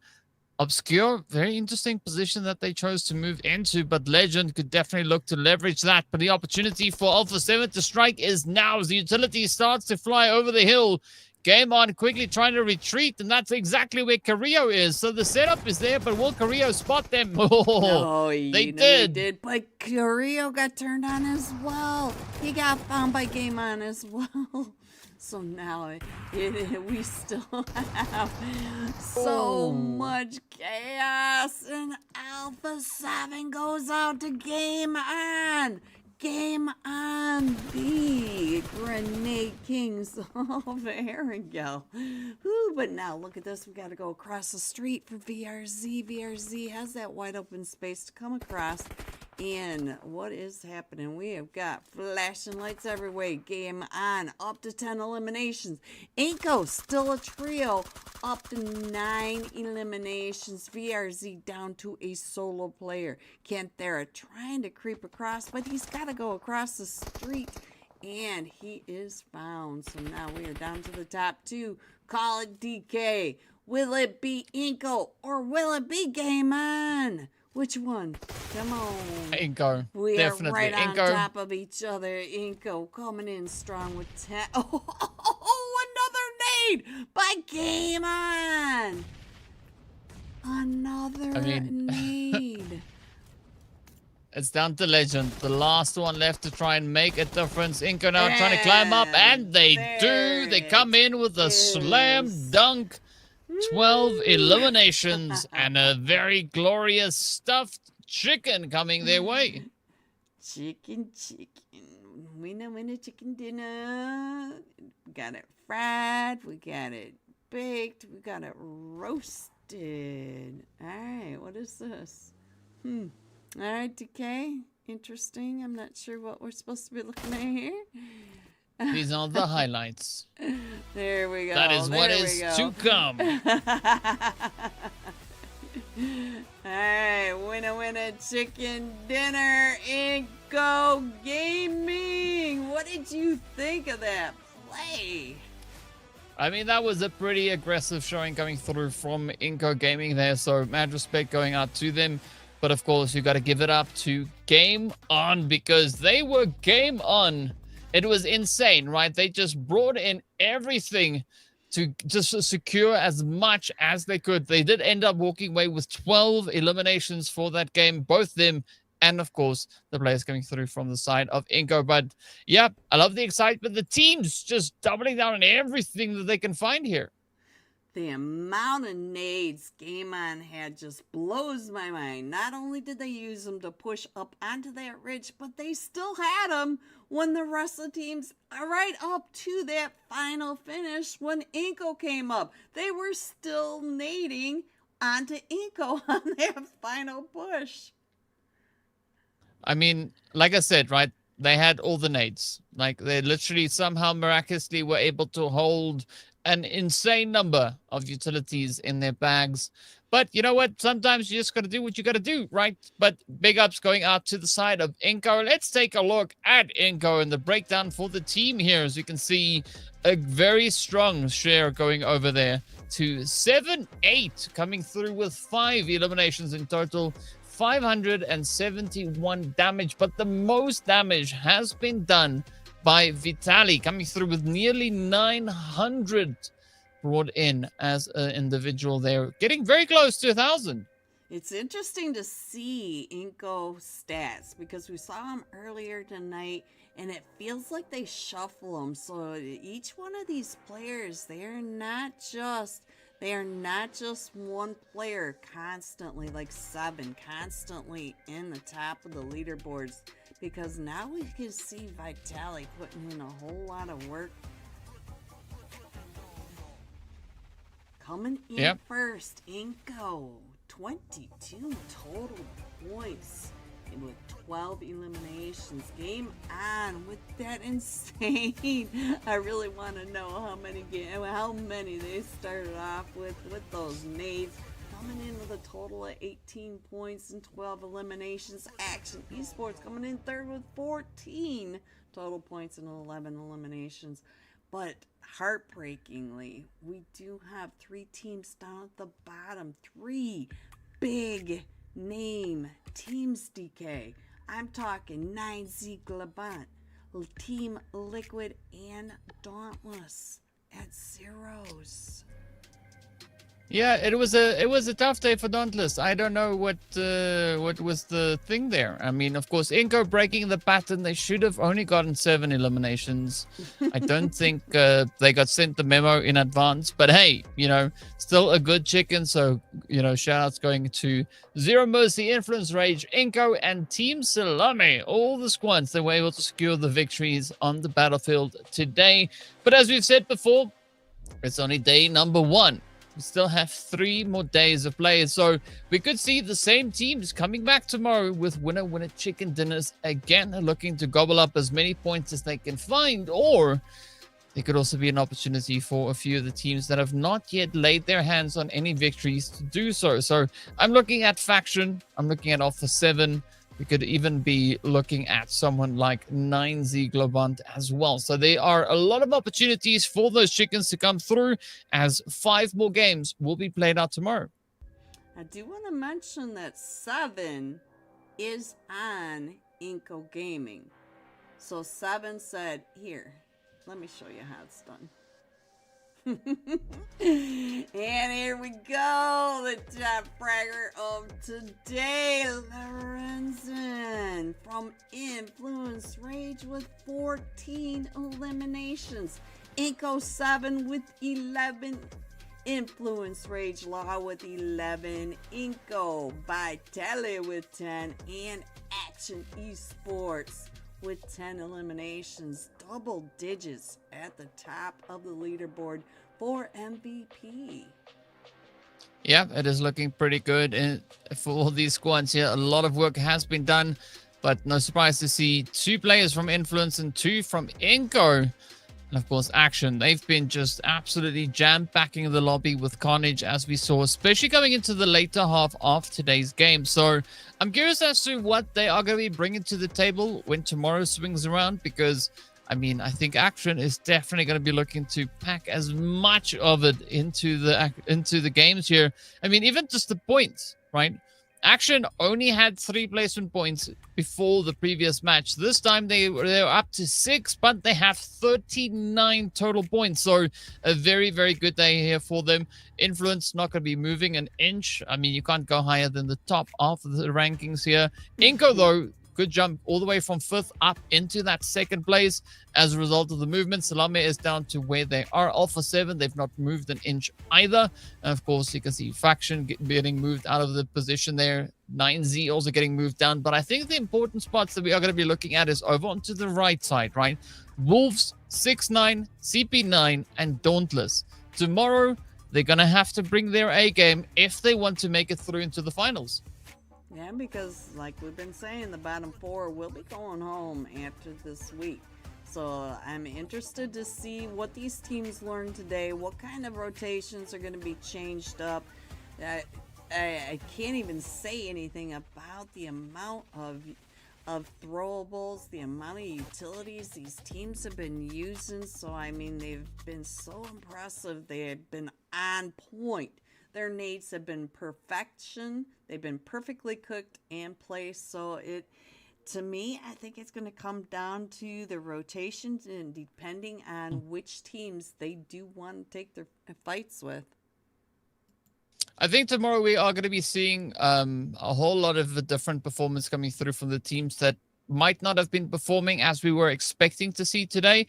As I said earlier, I think today was pretty much the litmus test for a lot of these squads, just trying to get a bit of a read on the lobby because, you know, it is 3 regions that are competing against each other. So I think that does bring in and present, of course, with it an interesting dynamic for these squads to kind of figure out how they're going to look to approach it. I mean, Influence, they just, you know, clicked on it quite quickly, so there was not much of an opportunity or a chance where they were not necessarily locked in on the gameplay. So I want to see more teams look to ramp it up into tomorrow's games, because tomorrow is going to be the 2nd day, and after tomorrow we've hit the halfway point. So whatever hasn't happened yet by tomorrow is going to be rather more challenging as we get into day 3 and even more so day number 4.